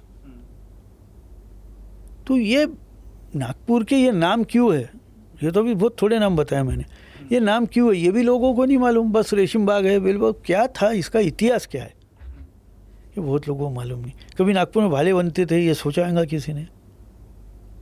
जहाँ आज बस्ती वहाँ गांजे का खेत था, कभी सोचा होगा किसी ने? क्योंकि गांजा ये फौज में के लोगों को लगता ही था। भोसलेकालीन सिविलाइजेशन के मॉडल में मुझे लगता है कि जो तालाबों का संरक्षण है और तालाबों का निर्माण है वो भी बड़ी महत्वपूर्ण भूमिका रही है। अगर हम देखते हैं कि नागपुर शहर के चारों तरफ आज का तो स्वरूप ऐसा है कि मतलब सब वो बंद हुए। बहुत बड़ा हो गया है, लेकिन चारों तरफ में अगर आप देखेंगे तो भौगोलिक स्थिति को देखते हुए चारों तरफ में जो है वो तालाब मौजूद है। बराबर। नागपुर में हमारे पूर्वजों ने जब आए तो ये थोड़ा पहाड़ी टाइप भाग था, तो इसमें अगर पानी वानी की बहुत पंचायत, तो बावड़िया बनाए इन्होंने। बावड़ी मीन्स 3-4 कुएं मिलके एक बावड़ी बनती है। नागपुर में बावड़ियों की संख्या बहुत है। दुख की बात है कि आधी से ज़्यादा बावड़ी तो ये रोड वाइंडिंग में बंद कर दिया। 1-2 बावड़ियों में कचरा डाल के उन्होंने बंद कर दिया लोगों ने। एक तो मेरे ख्याल से इधर लालगंज की तरफ लालगंज की वो तरफ भी- है, ये मोती बाग में है। अभी हम लोगों ने मालूमात दिया, एक लड़की ने PhD किया, मेरे पास आई थी, मैंने रिकॉर्ड दिया कितनी बावड़ियाँ थी, कितनी बावड़ियाँ कहाँ गई। उसने PhD किया, उसको जापान में बुलाया और उसकी PhD से फिर हमने प्रेस कॉन्फ्रेंस वगैरह लेने के बाद अभी वो मोती बाग वगैरह का उसका निकालना। आज भी वो बावड़ियाँ अगर शुरू की है तो नागपुर में पानी की किल्लत कभी नहीं हो सकती। पूरे महाराष्ट्र में होंगी पर नागपुर में नहीं होगी, क्योंकि ये जो बावड़ी वगैरह बनी है इसको नीचे से जल का स्रोत आया है। अब तालाब भी बने, अब यहीं के तालाब ले लो, महल के शुक्रवार तालाब बोलते हम, गांधी सागर, ये इतना बड़ा था कि शिवाजी महाराज के पुतले से तालाब शुरू होता था। तो ये कहाँ जाता था? इस्लाम कॉलेज तक। जो टेकड़ी के गणेश जी है उनका दर्शन करने जो हमारे पूर्वज जाते थे बोट से जाते थे। आज कितना पानी बचा है? सिर्फ वो एक पोर्शन बचा है, उसके ऊपर बना, क्योंकि पानी नहीं रहता लोहे का पुल नहीं बनता। ब्रिटिश ने रेलवे के लिए लोहे का पुल बनाया, पानी नहीं रहता पुल काय को बनाते हो? तो ये है इतिहास। पर हमने क्या किया, हमारे डेवलपमेंट के नाम से या हमको रहने के नाम से बाद में इसको हम बंद करते आए। पहले टेकड़ी का आजू बाजू का बंद हुआ, फिर ब्रिटिशों ने मॉरिस कॉलेज खोला उधर, फिर आप इधर आ गए तो लोहे के पुल तक फिर बंद हुआ, फिर कॉटन मार्केट बना, कॉटन मार्केट लिए तालाब बंद हुए, फिर 2 तालाब बचे थे, रमन साइंस वहाँ बन गया एक पे, अब एक हमारा बच्चा है, उसकी भी स्थिति बड़ी दयनीय है। तो अगर ये पूरे वापस इसको निकाला गया मट्टी, आज जो भी तालाब है अभी समझो, ये तो छोड़ो, पर जो शुक्र तालाब है 3 या 4 बार उसका टेंडर गया पर अभी बना नहीं, उसकी मट्टी निकालने के बाद आपको यकीन नहीं, तालाब में भी कुएं जैसे झरे हैं, वहाँ का पानी कभी सूखता नहीं है। तो जब ये बने गाय के लिए है मालूम है, ये तालाब हमारे बाड़ा बांधने के लिए बना, 2 बाड़े बांधे गए, एक गोंड का बनाया गया, एक हमारा। ये मट्टी उसके लिए यूज़ हुई। अब ये मट्टी यूज़ करने के बाद बाहर की मट्टी लाके इसको बुझाना है। तो महाराज जब घूमे तो महाराज ने देखा कि इसको पानी आ रहा नीचे से। उन्होंने क्या कहा था, ज़्यादा फैलाना नहीं है, डीप जाओ, इसलिए गहरा भी है। तो उसमें पानी आने लग गया। तो उन्होंने कहा ये तो यूज़ के लिए बहुत अच्छा है, लोगों के लिए बहुत अच्छा है। उन्होंने उसको पत्थर से बांध दिया तालाब को। आधा तालाब पक्का हो गया, आधा तालाब कच्चा रहा। कच्चे तालाब का पानी यूज़ के लिए जाता था, कपड़े धोने, ये करने, नहाने वगैरह के लिए, और ये पक्के का इसमें ये पीने के लिए जाता था। बावड़ी का पानी जहाँ जहाँ है वो बावड़ी जाती थी। इसको ऐसे काले पत्थर के चैनल बने थे 2। यूज़ का पानी एक चैनल से जाता था, पीने का पानी एक चैनल से जाता था, और जो बस्ती में जा रहा वहाँ बड़े बड़े इसके पत्थर के टाके बने थे।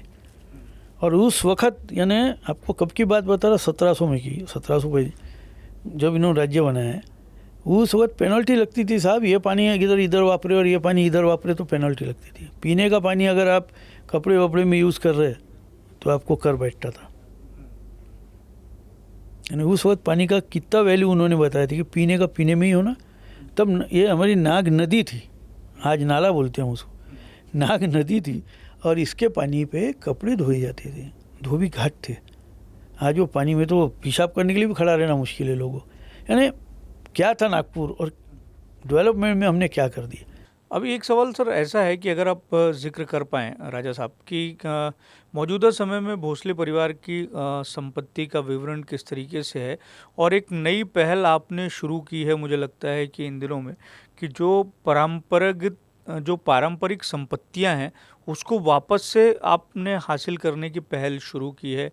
चाहे वो फुटाला तालाब पर आप दावा कर रहे हैं, तेलनखेड़ी गार्डन पर आप दावा कर रहे हैं, अलग अलग और प्रॉपर्टीज़ पर दावा कर रहे हैं, तो क्या कितनी प्रॉपर्टीज़ अभी भी हैं भोसले परिवार के पास में, और कितनी जो है उन पर कब्जा है और उसे वापस लिए जाने की पहल है? प्रॉपर्टी तो बहुत है।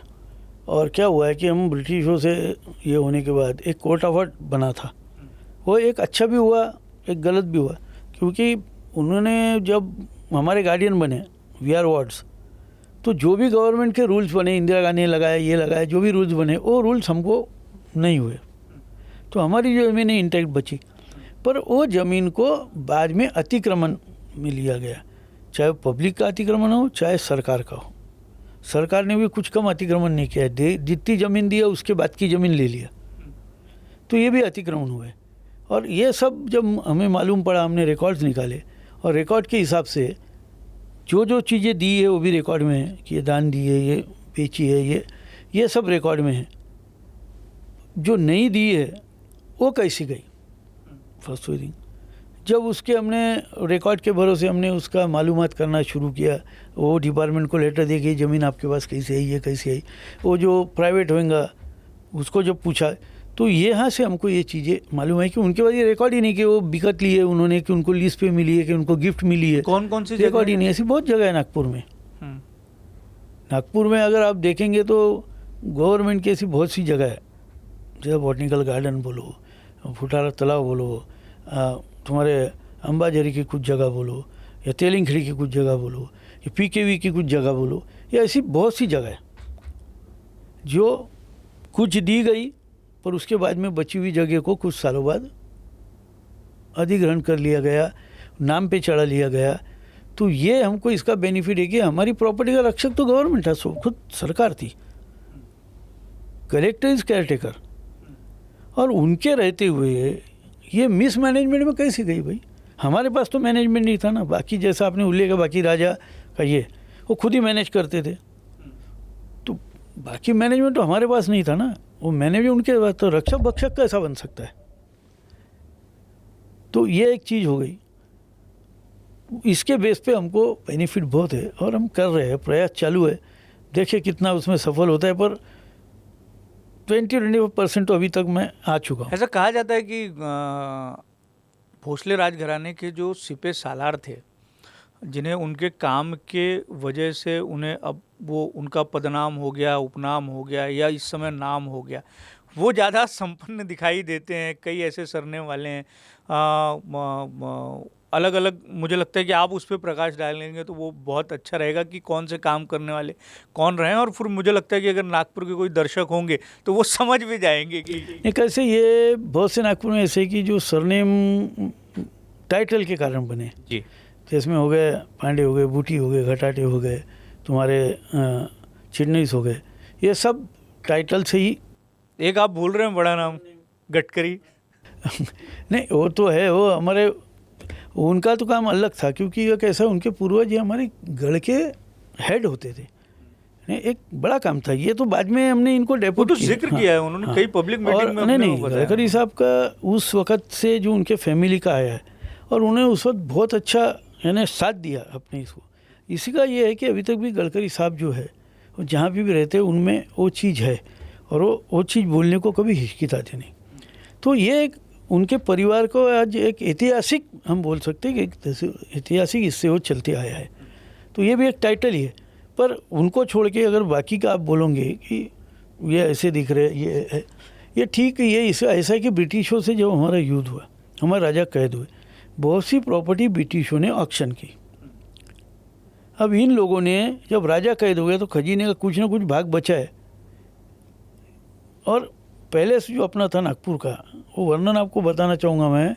अमृत वो पैलेस रहता तो अमृतसर भी कुछ नहीं, पूरा चांदी और सोने से मड़ा हुआ पैलेस था।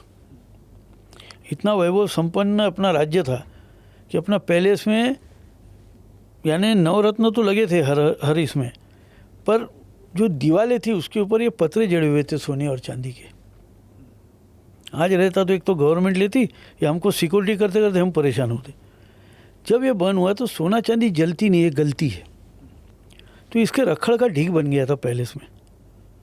अब रानी लोग थी, अब ये रखड़ हटाएंगे तो ही बचा हुआ भाग रिपेयर होएगा, रहने काम में आएगा। तो जैसे ये लोग हैं चिटनेस बूटी गढ़ा, ये लोगों ने उस वक़्त रानी लोगों से परमिशन ली और ब्रिटिशों से परमिशन ली, और इसका ऑक्शन ब्रिटिशों ने किया उस वक़्त, रखड़ का ऑक्शन। ये कितने का हुआ होगा? हमारे पैलेस की रखड़ कितने में बिकी होंगी? मुझे आइडिया नहीं है। 1818 1819 में कितना रुपया मिल सकता है रखड़ का? कल्पना कर सकते हैं आप, एक रखड़ का ऐश का पैसा कितना मिल सकता है? कितना मिला? अब आप क्या सोच रहे हैं? मैं तो कल्पना भी नहीं कर सकता हूँ कि कितना मिलेगा, क्योंकि मुझे मालूम नहीं है कि कितना। उस वक़्त वो ऐश ब्रिटिशों ने बेचे है, वो ऐश ही 1.25 लाख रुपए की बिकी है। जगह पे ले जाने का खर्चा अलग, और वो सब ये 3-4 लोगों ने ऐसे मिल के ऐश लिए और उसको कनान नदी के ले जाके उसको छाने और उसमें जो पार्टिकल निकले सिल्वर और गोल्ड के, उसको जमा करके हमारी प्रॉपर्टी हमारे विरोध में खरीदने का काम हुआ। ब्रिटिश ऑक्शन करते गए, खरीदते गए। तो इसीलिए जो आपके यहाँ काम करते थे आज वो आपकी ज़मीन के मालिक बने हुए हैं। हाँ, बहुत से। अच्छा, बूटी का क्या काम था? बूटी वो राजमुद्रा होती है ना, वो राजमुद्रा उनके अंडर में थी। जैसे राजा अपने चिटने से खत लिखवा के दे दिया, तो कोई भी खत ऑथेंटिक कब होता है? एक तो सिग्नेचर होना या स्टैम्प होना। उस वक्त सिग्नेचर की प्रथा में स्टैम्प चलता था, राजमुद्रा चलती। वो राजमुद्रा उसको बूटा बोलते थे। ये सब बने टाइटल, उसको बूटा बोलते थे। तो अब ये चिटना इसने तो खत लिख के दिया, अब ये ऑथेंटिक होगा, महाराज ने भेजा है एंड उनकी परमिशन है, तो उसको ठप्पा होना। तो फिर किसके पास जाना है? तो बूटा लगाने वाले गए, बूटी चिन्ह, ऐसे ये सब नाम। और घटाटे का? वो ट्रांसलेटर हो, ये तो ट्रांसलेटर। वो घट कराना, यानी आपको हिंदी आती, मेरे को मराठी आती, इसको इंग्लिश आती, उसको उर्दू, ये लैंग्वेज का उनको नॉलेज था उनकी फैमिली को। या ट्रांसलेटर, यानी राजा साहब क्या बोल रहे हो आपको बताएंगे। वो इसको घट डालना बोलते थे, उनका काम वही था। एक और चिटनविस भी होते हैं। हाँ, चिटनविस है नहीं, वही लिखा पढ़ी करने वाले चिटनविस। तो बुट्टी, घटाटे, चिटनविस और कुछ नाम भूल रहा हूँ। पांडे। हाँ, पांडे तो ये सब इसके कुक, हेड कुक थे, यानी रसोई के हेड कुक। अब तब राजवाड़े में रसोई यानी 50-100 तो रसोई रहती ही थी, सब पकड़ के उसके मेन। तो ऐसे वो सब टाइटल्स का ये बना हुआ है। अब ब्रिटिशों ने तो हमारी इसकी सबसे बड़ी नुकसान तो ब्रिटिशों ने की, क्योंकि उनको मालूम था कि इनका अगर वैभव, इनके पास पैसा ज़्यादा ये रख दे, ज़्यादा प्रॉपर्टी, तो ये फिर से उठ के हमला न कर दे। इतनी उनको दहशत तो थी। तो इसलिए उनको जितना ये करना है, तो सबसे ज़्यादा लूट हमारी की, झांसी की लूट की उन्होंने। झांसी का भी राजबाड़ा जलाया था उन्होंने। तो जो जो उनसे लड़े उनके बाड़े जलाए गए, और जो नहीं लड़ा वो बच गया। हाँ, जो नहीं लड़ा वो बच ही गया ना। आज वो संपन्न है, सब संपन्न है, हर चीज़ में संपन्न है, राजकीय क्षेत्र से लेकर हर चीज़ में संपन्न है। एक बात राजा साहब ये भी है कि आज की स्थिति में हम ऐसा कह सकते हैं कि जो नागपुर का भोसले राजघराना है वो अन्य राजघरानों की तुलना में किसी से हम उसका अंतर या तुलना कर सकते हैं। बहुत सारे राजघराने ऐसे हैं जो आज के दौर में हमें संपन्न दिखाई देते हैं। भोसले घराना या नागपुर का राजघराना उस स्थिति में दिखाई नहीं देता है। लेकिन एक स्थिति ये भी रही है कि बड़े संपन्न और वैभवशाली जो है वो इतिहास रहा है भोसले राजघराने का। बड़े और बेश कीमती जो हैं हीरे जवाहरात और इस तरीके के रत्न जो थे, और उसे बड़े पैमाने पर लूट के जो है वो लेके जाया गया। आपने सोने वाला जिक्र तो बताया कि किस तरीके से 1.25 लाख रुपए में उसकी राख सिर्फ बेची गई, पर ये भी एक कहानी बड़ी है। मुझे लगता है कि आप उसके ऊपर में भी प्रकाश डालें। तो ये इतना बड़ा साम्राज्य था, आपको बताया मैंने, 2,17,560 स्क्वायर किलोमीटर, और इतना बड़ा साम्राज्य रहने के बाद सुख संपदा बहुत थी। और नागपुर के इसको मोती वाला राजा करके एक पहचान ज़्यादा थी, क्योंकि ये देखिए आप, जो राज्य की सीमा थी वो समुद्र के बहुत सा पार्ट अपने इसमें आता था। मोती ये समुद्र की निशानी, तो राजा के क्षेत्र में जो आता था तो वहाँ अच्छी चीज़ निकली तो पहले राजा को लाके देते तो बड़े मोती, नारियल के शेप की मोती, ब्लैक पर्ल्स, ये सब चीज़ें, ब्लैक पर्ल बहुत कम देखने को मिलती है, ब्लैक पर्ल, ये सब चीज़ें अपने पास थी। और एक इतनी बड़ी सीमा होने का सोना चांदी ये सब तो चीज़ें रहती थी, क्योंकि ऐसा युद्ध के वक्त अपन जब लड़ाई लड़ते तो एक राजा आने को उसका खजीना आ जाता है, तो ऐसे अलग अलग इसके सब आए थे। और अपने पास एक स्टोन ऐसा था जो कोहिनूर से भी बड़ा था, तो उसको दरियाई नूर कहते। दरिया मीन समुंदर, तो समुंदर का पता नहीं होता कितना बड़ा है, या आप लगा भी नहीं सकते आज एरिया, उस टाइप का वो स्टोन। हम जब ब्रिटिशों से युद्ध हुआ तो सबसे वैभवशाली अगर कहे तो ये नागपुर स्टेट ही था, और आज भी है भगवान की दया से। पर वो वैभव जो था वो हर राजा जो चाहे मांडलिक हुआ हो या सुन, तो उसमें उनसे भी वैभवशाली नागपुर का ये था। जब ब्रिटिशों ने लड़ाई की और उनको मालूम था कि 6 महीने और 6 महीने बाद 1 साल, और पहली बार यहाँ हराया हमको 1818 में, तो उनको एक बहुत बुरा लगा। तो उन्होंने एक सोचा कि ये हारने के बाद इनको इतना लूटा जाए कि ये फिर से अपने विरोध में स्ट्रांगली खड़े न हो। तो देखिए एक राजा हरा तो उसका खजाना दूसरे ने लिया, वो ठीक है, पर उस वक्त भी स्त्री धन नहीं लिया जाता था। स्त्री धन का बहुत महत्व था और स्त्री धन नहीं लिया जाता। ये जो हमारा धन गया सब स्त्री धन है। तो इसमें है 21 वैगन सोना चांदी, 11 वैगन सोना, और हीरे जवाहरात मानिक मोती ये तो तुम्हारे शिप से लेके गए, और कुछ हाथी घोड़ों के भी गहने। कुछ चीज़ें जो नहीं ले जा सक रहे थे, जो बड़ी थी, उन्होंने कलकत्ता में ऑक्शन किए, उसके पैसे उन्होंने जमा किए, और ये सब जाके उन्होंने वहाँ लॉर्ड्स बैंक बनाई लंदन में। लॉर्ड्स बैंक यानी राजा को लॉर्ड मानते हो, तो राजा के पैसे से आई हुई लॉर्ड बैंक, आज उसको लॉर्ड्स बैंक कहा जाता है। तो इतना बड़ा ये नागपुर का खजाना तो लूट के ले गए। अब बाकी राजा के कंपैरिजन में किए तो हमारा तो इतना परसेंट वहाँ लेके गए। पर आज भी मुझे खुशी बड़ी है कि मैं आज भी इंग्लैंड में लड़ रहा हूँ उस प्रॉपर्टी के लिए, और ये मेरी 4th जनरेशन। तो वो प्रॉपर्टी आनी चाहिए, इसके लिए लड़ रहे हैं। हाँ, वो प्रॉपर्टी आनी चाहिए, क्योंकि स्त्री धन लेके नहीं जाया जाता, स्त्री धन को हाथ नहीं तो लगाना। आपने कहा केस डाला हुआ है अंतर्राष्ट्रीय कोर्ट में? हाँ, लंदन में केस चालू है मेरी, और वो 4 स्टेज जीत चुका हूँ, 7 स्टेप में केस है। अभी ऐसा चल रहा है कि आप वहाँ आके आपकी एक फैमिली सेटल हो, हम सब यहाँ देते, पूरा राजमहल बना देते, जो वो लोग देते हैं उनको है वहीं की, वहाँ जो उनको मिल रहा है उसको वहीं जनरेट करना है। हमारा कहना है कि हमारे इंडिया से लेके हमको इंडिया में होना, और वो हमारा अधिकार है स्त्री धन का। और एक्चुअली हमारे दादाजी के वक्त कोर्ट ने ये पूछा गया था कि सही में ये है, तो उस वक्त जो रानी थी जब ये गहने ले गए, वहाँ रानी विक्टोरिया जो फर्स्ट, उन्होंने लिख के दिया है कि ये गलती से लाया गया है, यू शुड रिटर्न इट। अच्छा, ये डॉक्यूमेंट है करके तो ये इतनी केस चल रही है, कौन लेता। तो ये है, पर उन्होंने रिटर्न नहीं किया, उसकी बैंक बनाया उन्होंने, और रेवेन्यू यहाँ जनरेट कर रहे हैं। तो अभी का कोई आंकड़ा आया है कि क्या क्या है उनके पास में? है ना, पूरा मेरे पास रिकॉर्ड ही है, मैंने केस ही डाला हूँ। आपको पता ना, वो 21 वैगन सोना चांदी, उसके बाद जो आज ऑक्शन मान करके लीजिए पैसे ले गए। कि इतनी सामग्री अगर वापस आ जाए नागपुर राजघराने के पास में, तो कितना संपन्न राजघराना हो जाएगा। सवाल ही नहीं आता। पर ये रेवेन्यू आएंगी तो इंडियन गवर्नमेंट को भी बहुत बड़ा ये मिलेगा ना। वाइट है ना, ये ब्लैक, बड़ी जीत वैश्विक मंच पर होगी। और ब्लैक की कमाई तो है नहीं, ओपन है। तो इसका जो रेवेन्यू है, इसके जो टैक्सेशन है, ये सब इंडिया गवर्नमेंट को मिलेगा। बेनिफिट तो अपने सरकार को है। इंदिरा गांधी को बार बार हमने अपील किए थे, हमारे दादी वगैरह, कि हम केस लड़ रहे, उसमें इंडियन एम्बेसी की ओर से भी प्रेशर डालो, पर उनके उसमें वो नहीं था रॉयल फैमिली का। पर अभी हमको मोदी जी की श्री रविशंकर जी ने इनिशिएटिव लेके अपनी एम्बेसी को भी थोड़ा इन्वॉल्व किया है उसमें। एस जयशंकर जी ने। हाँ, रविशंकर जी रविशंकर। श्री रविशंकर जी से मेरी मुलाकात हुई, तो ये चर्चा हुई थी। तो आध्यात्मिक रविशंकर गुरु जी ने मोदी साहब से चर्चा करके इंडियन एम्बेसी को थोड़ा सा उसमें इन्वॉल्व किया है। तो थोड़ा सा क्या होता है कि कहीं प्रेशर बने तो थोड़ा बेस्ट। और वहाँ एक प्रॉब्लम है, वहाँ ऐसी अपने जैसी 10 सरकारें पार्टियाँ नहीं हैं। वहाँ एक तो लेबर पार्टी और ऑफिसर पार्टी है।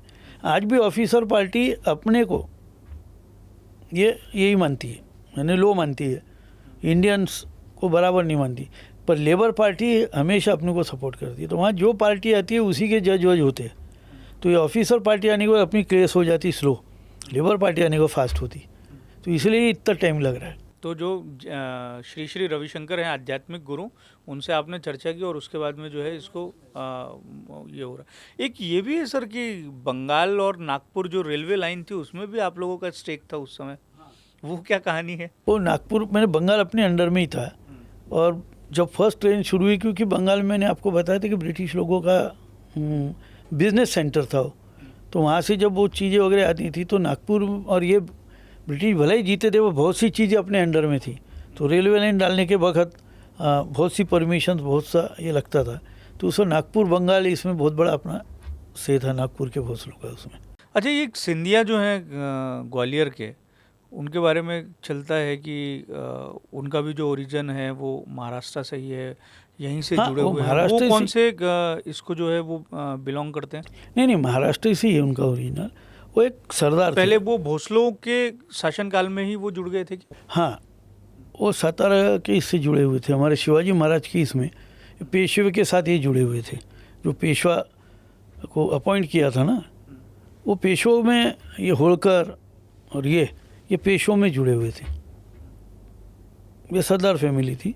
इनको पेशवों ने राजा करके टाइटल दिया और उसी को फिर हीज एनएस करके ब्रिटिशों ने कंप्लीट रखा।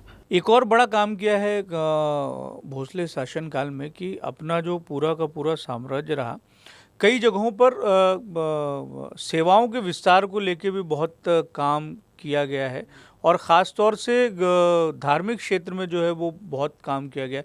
2-3 नाम जो हैं जिनको हम उंगलियों पर गिन सकते हैं कि पूर्व में जिन्होंने भारतीय संस्कृति, धर्म की रक्षा और धार्मिक धरोहरों को बचाने के लिए काम किया। उसमें एक अहिल्याबाई होलकर को तो हम जानते ही हैं, उनकी एक लंबी परंपरा रही है और दूसरी परंपरा भोसले की रही है।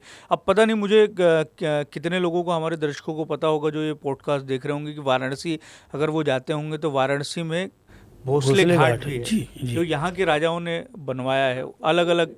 हाँ, अलग अलग घाटों में। वहाँ पे एक मंदिर भी है जो है वो बनवाया 2 मंदिर है गया। घाट पे। हाँ। बहुत अच्छे मंदिर है, एक शिव जी का है, एक विष्णु जी का है, और बाड़ा भी है हमारा दारागंज में वहाँ पे। तो कैसा था कि जब हमने इसकी शुरुआत की, रघु जी महाराज ने अपने राज्य की विस्तार की, तो जहाँ जहाँ उनको पता चलता है कि यहाँ राजा बहुत अन्याय करता है, यानी प्रजा पे भी बहुत ये करता है, तो मदद के लिए वो वहाँ गए, अपने धर्म, देश धर्म की रक्षा के लिए वो गए। तो जाते जाते मुग़ल लोगों का बहुत पहले था और मुग़ल से नवाब चालू हो गए। तो इन लोगों के ये साइड में नवाबों का बहुत ज़्यादा था मुग़लों के साथ।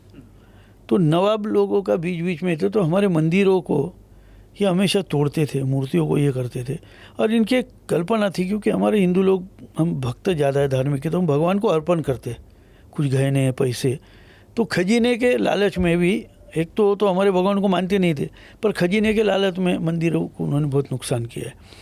और जब जब ये लड़ाई के लिए गए, ये जहाँ जीतने के बाद इनको जब मालूम पड़ता था कि यहाँ पे ऐतिहासिक मंदिर है, पुरातन मंदिर है, और ये मंदिर की ऐसी अवस्था है, तो वो उनका एक ही उद्देश्य था कि पहले मैं जिसको उस राज्य का कब्जे में लूँ, उस मंदिर को मैं जीर्णोद्धार करूँ, उस मंदिर का फिर से वापस ये करूँ, पब्लिक में पूजा दान धर्म उस मंदिर से चालू करूँ, और बाद में मैं आगे जाऊँ।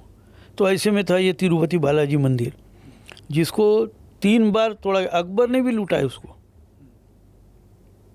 सिर्फ अकबर मूर्ति नहीं तोड़ता था, पर खोदा लूटा उसने भी है। उसके बाद 3 या 4 बार हो गया।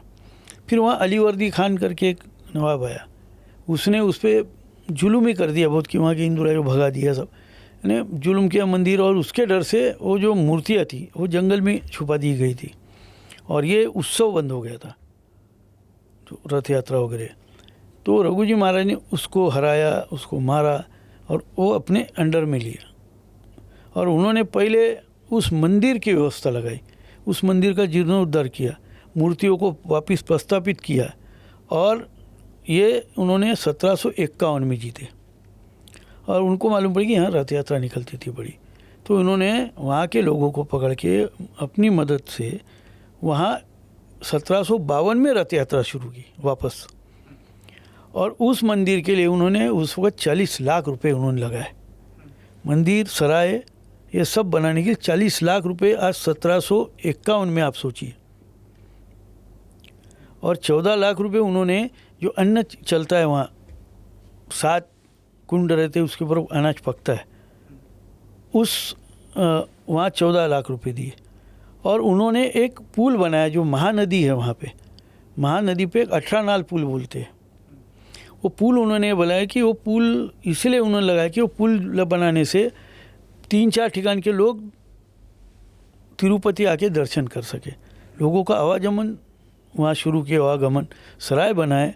और वहाँ की ये रथ यात्रा जब शुरू की है तो 20,000 रुपये ये रथ बनाने के लिए हर साल दिए जाते थे। वो परंपरा अभी भी चल रही है? नहीं, अभी तो बंद हो गई, क्योंकि अभी कैसा पब्लिक ये हो गया। अभी मान है हमारा मान है, पर अभी सब गवर्नमेंट मैनेजमेंट मान है।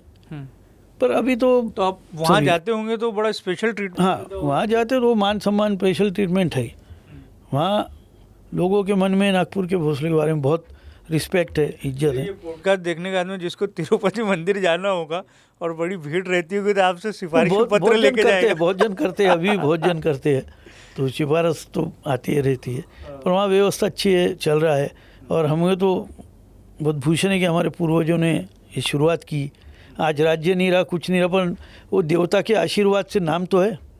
आज लोग जानते हैं नागपुर के भोसलों ने तिरुपति मंदिर की रखवाली किया, भाई देवता की रखवाली किया। हम तो रखवालदार है ना, वो स्वयं है, उन्होंने हमको ये किया।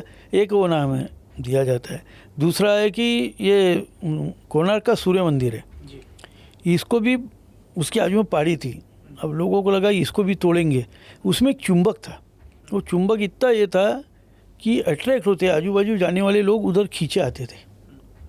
वो चुंबक को ये करने के लिए मुगलों ने भी हल्ला किया, ब्रिटिशों ने भी किया बाद में। ऊपर वो मुगलों के डर से उसको दबा दिया गया था।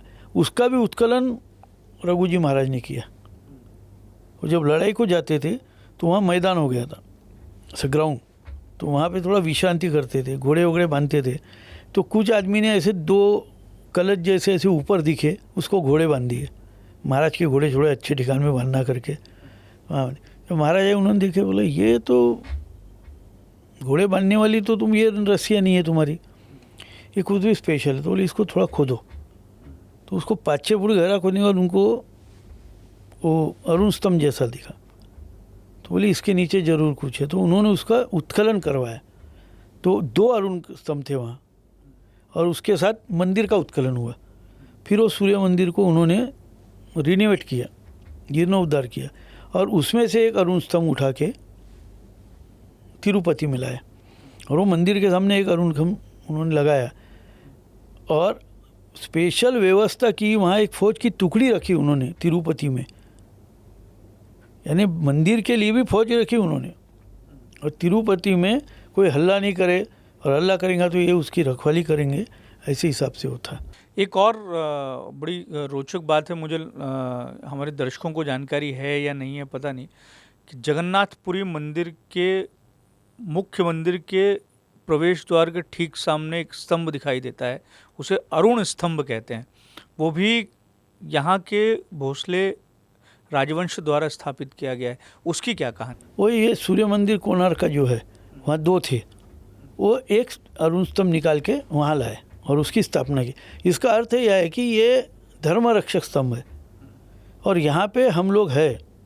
अभी तक जो हुआ, पर इसके बाद यहाँ आना है तो पहले हमसे युद्ध करना होगा, बाद में हमारे मंदिर तक आना है। तो एक वार्निंग बोलते ना, उससे दी जाती थी कि एक स्तंभ है और ये हमारा श्रद्धा और भक्ति का स्तंभ है, इसको अरुण स्तंभ बोलते हैं। तो ये एक हम हिंदू मंदिरों में ये आप देखते होंगे तो ये परंपरा है पहले से, कि कहीं ना कहीं इसका एक अस्तित्व है। एक क्या बोलते हैं हम, एक जिसको भी आक्रमण करना है उसको ये महसूस हो कि नहीं, यहाँ पे कोई तो भी है और शक्तिशाली आदमी बैठा है। तो ये एक चीज़ है, वो अरुण स्तंभ वहाँ लगाया गया। और बड़े गर्व की बात है कि 1752 से शुरू की रथ यात्रा आज तक पूर्ववत चल रही है भगवान की। तो ये बस उन्हीं की कृपा है। तो सूर्य मंदिर का भी वैसा ही हुआ है। उसके बाद तुम्हारा तिरुपति बालाजी मंदिर को उस वक़्त बहुत से गहने, वहाँ मंदिर के दर्शन किए गए, थोड़ा बहुत जो भी रिनोवेशन का काम था वो किया। तो आज भी वो गहने जो ये होता है वहाँ पे 2 रथ यात्रा निकलती है। तो उस 2 रथ यात्रा में उसको एक रथ यात्रा अपनी ओर से और एक जो पुरानी बनती है वो शुरू हुई है। तो उस वक़्त उसे पहनाया जाता है और वो उसको रघुजी बेंटे करके कहा जाता है। वो गहनों को बेंटे बोलते हो। तो रघुजी बेंटे के नाम से वो आज भी पहनाए जाते हैं। तो ये भी एक परंपरा है। तुम्हारे बहुत से मंदिर, मदुराई का हो, मीनाक्षी मंदिर, आज इतिहास उस वक़्त उसका भी जीर्णोद्धार करने का भाग्य नागपुर के भोसलों को लगा। तो एक परंपरा ये चलते आई मंदिरों की वगैरह। तो ये बहुत बड़ा इतिहास है और ब्रिटिशों ने इसको बाद में दबा दिया, आगे नहीं आन दिया करके बहुत लोगों तक नहीं पहुँचा।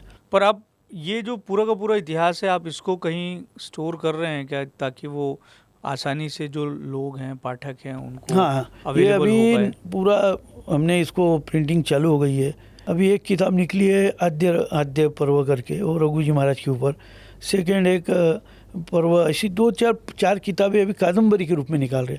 वो कादम्बरी के रूप में निकालने का उद्देश्य है कि किसी को सीरियल बनाना है वो बना सकता है, फिल्म बनाना है वो बना सकता है। ऐसे टाइप की हमने किताबें। एक तो अभी बड़ी अच्छी खबर ये भी आई कि अब तलवार वापस आ रही है जी। राजे रघुजी महाराज की। वो एक बहुत अपने लिए, सबके लिए अभिमान की बात है कि अपना महाराष्ट्र की धरोहर, अपना इतिहास वापस आ रहा है। और उसके लिए मुख्यमंत्री साहब, हमारे सांस्कृतिक मंत्री, इन लोगों ने, और दिल्ली से भी मोदी साहब और हमारे शाह साहब ने वो सब करवाया। मैं तो बहुत बहुत बधाई देता हूँ। और मुख्यमंत्री साहब ने 18 घंटे में मेरे लेटर के ऊपर इतनी फास्ट एक्शन लेके हमारे सांस्कृतिक मंत्री लोगों ने ये किया और ये आ रही है, अपने लिए बहुत ऐतिहासिक है। अब हमारा प्रयास है कि हमारे पास आए। अब नहीं भी आती तो हमारे एक मांग रहेंगी कि भैया नागपुर में ही रखे जाए उसको म्यूज़ियम में, क्योंकि वो नागपुर का इतिहास है और यहाँ रख के उसका कोई इतना वैल्यू नहीं रहेगा जितना नागपुर के हमारे यहाँ रहेगा। बड़ा मज़ा आ रहा है आपसे बातचीत करके। एक आखिरी सवाल है, अब मुझे लगता है कि ये सवाल मैं नहीं करूँगा आपसे तो थोड़ा सा इस पॉडकास्ट के साथ में अन्याय हो जाएगा।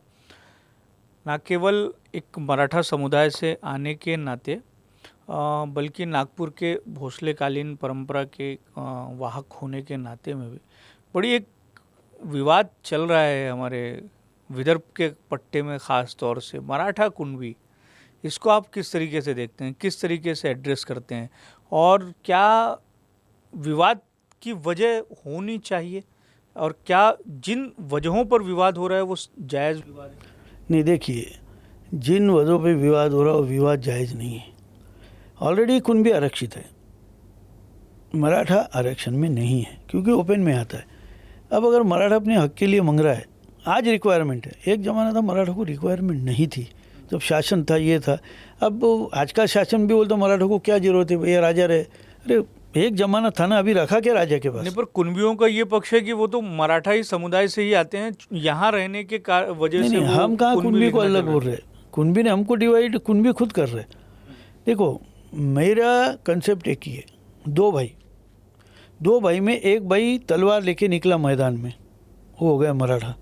एक भाई कुनबा लेके रहा। कुनबा किसको बोलते हैं? अपने भाई का परिवार, खुद का परिवार, माता पिता, इनके साथ जो रहा और जिन्होंने खेती किया, खेती करके अपने ये पूरे परिवार को, यानी भाई के, माता बहन जो भी है उसका परिवार, ये सबको मिलके कुनबा बोलते हैं हम। अभी तो छोटे परिवार हो गए, एक जॉइंट परिवार। इसको लेके जो संभाल रहा है, उनका सब देख रहा है, क्योंकि ये तो युद्ध में ये आएगा जाएगा, जिंदा आता नहीं आता, ये सब चीज़ें। तो ये 2 चीज़ हो गई। लड़ाई करने गया मराठा हो गया, कुनबा लेके रहा, कुनबी हो गया। है क्या है? एक ही है। रिश्ते होते हैं, बेटी व्यवहार हो रहे, सब हो रहे, रोटी व्यवहार बेटी व्यवहार सब है ना। रिश्ते क्यों नहीं है? तो फिर ये विरोध कहाँ से आ गया? फिर मराठा तलवार लेके निकला करके ओपन में आ गए और ये उसमें आ गए, चलो ये आ गए, इनको तो अधिकार मिल गया, पर इनको आज चाहिए तो ये अपना मांग सकते हैं। अब इसमें क्या हो रहा है, पॉलिटिकल इसको नहीं देना है करके दोनों में वाद होता है कि भाई तुम्हारे में से देंगे करके तुम विरोध करो, तुम्हारे परसेंटेज कम होंगे। मराठा ये कभी किसी के परसेंटेज में जाता ही नहीं, वो स्वतंत्र मांग रहा है। और वो काय के लिए मांग रहा है? पढ़ाई, नौकरी। ये दो चीज़ अगर 2 जनरेशन मिल गई ना, वो अपने परिवार को सुधार देंगे। हम पैसे नहीं मांग रहे, कुछ नहीं, सिर्फ 2 चीज़ों में आरक्षण आप दे रहे। जो मराठा अच्छा पढ़ाई करता है उसके बाद का जो कम परसेंटेज वाला है वो नौकरी पे जाता है, ये वैसा रहता है। तो इसको न्याय नहीं मिलना चाहिए क्या? आज हमारी जो हम बोलते हैं कि समान राज्य, समान ये है कि ये लोक राज्य है, तो फिर इसमें तो अन्याय ही हो रहा है ना। सिर्फ मराठों पे नहीं, जो भी ओपन कास्ट है, ब्राह्मण है, ये सब पे एक प्रकार अन्याय ही है। एडमिशन में भी वही है, 5,000 रुपये इसको लगते तो 500 रुपये में पड़ता है। क्यों? यानी कुछ राजा लोग तब ये करते थे जाति भेद, ऐसा ही वो कहते, तो आज भी तो वही हो रहा है ना। राजा के रूप में कोई और हो गया, राजा के रूप में अब राजनेता हो गया। आज लोक नेता भी वही कर रहा है, तब राजनेता, आज लोक नेता वही कर रहा है, तो फर्क क्या पड़ गया इसमें? शिवाजी महाराज वाला या भोसलों का साम्राज्य वाला महाराष्ट्र है कहाँ? कहीं नहीं है, राज्य नहीं है। शिवाजी महाराज क्या सोच के स्वराज्य किया?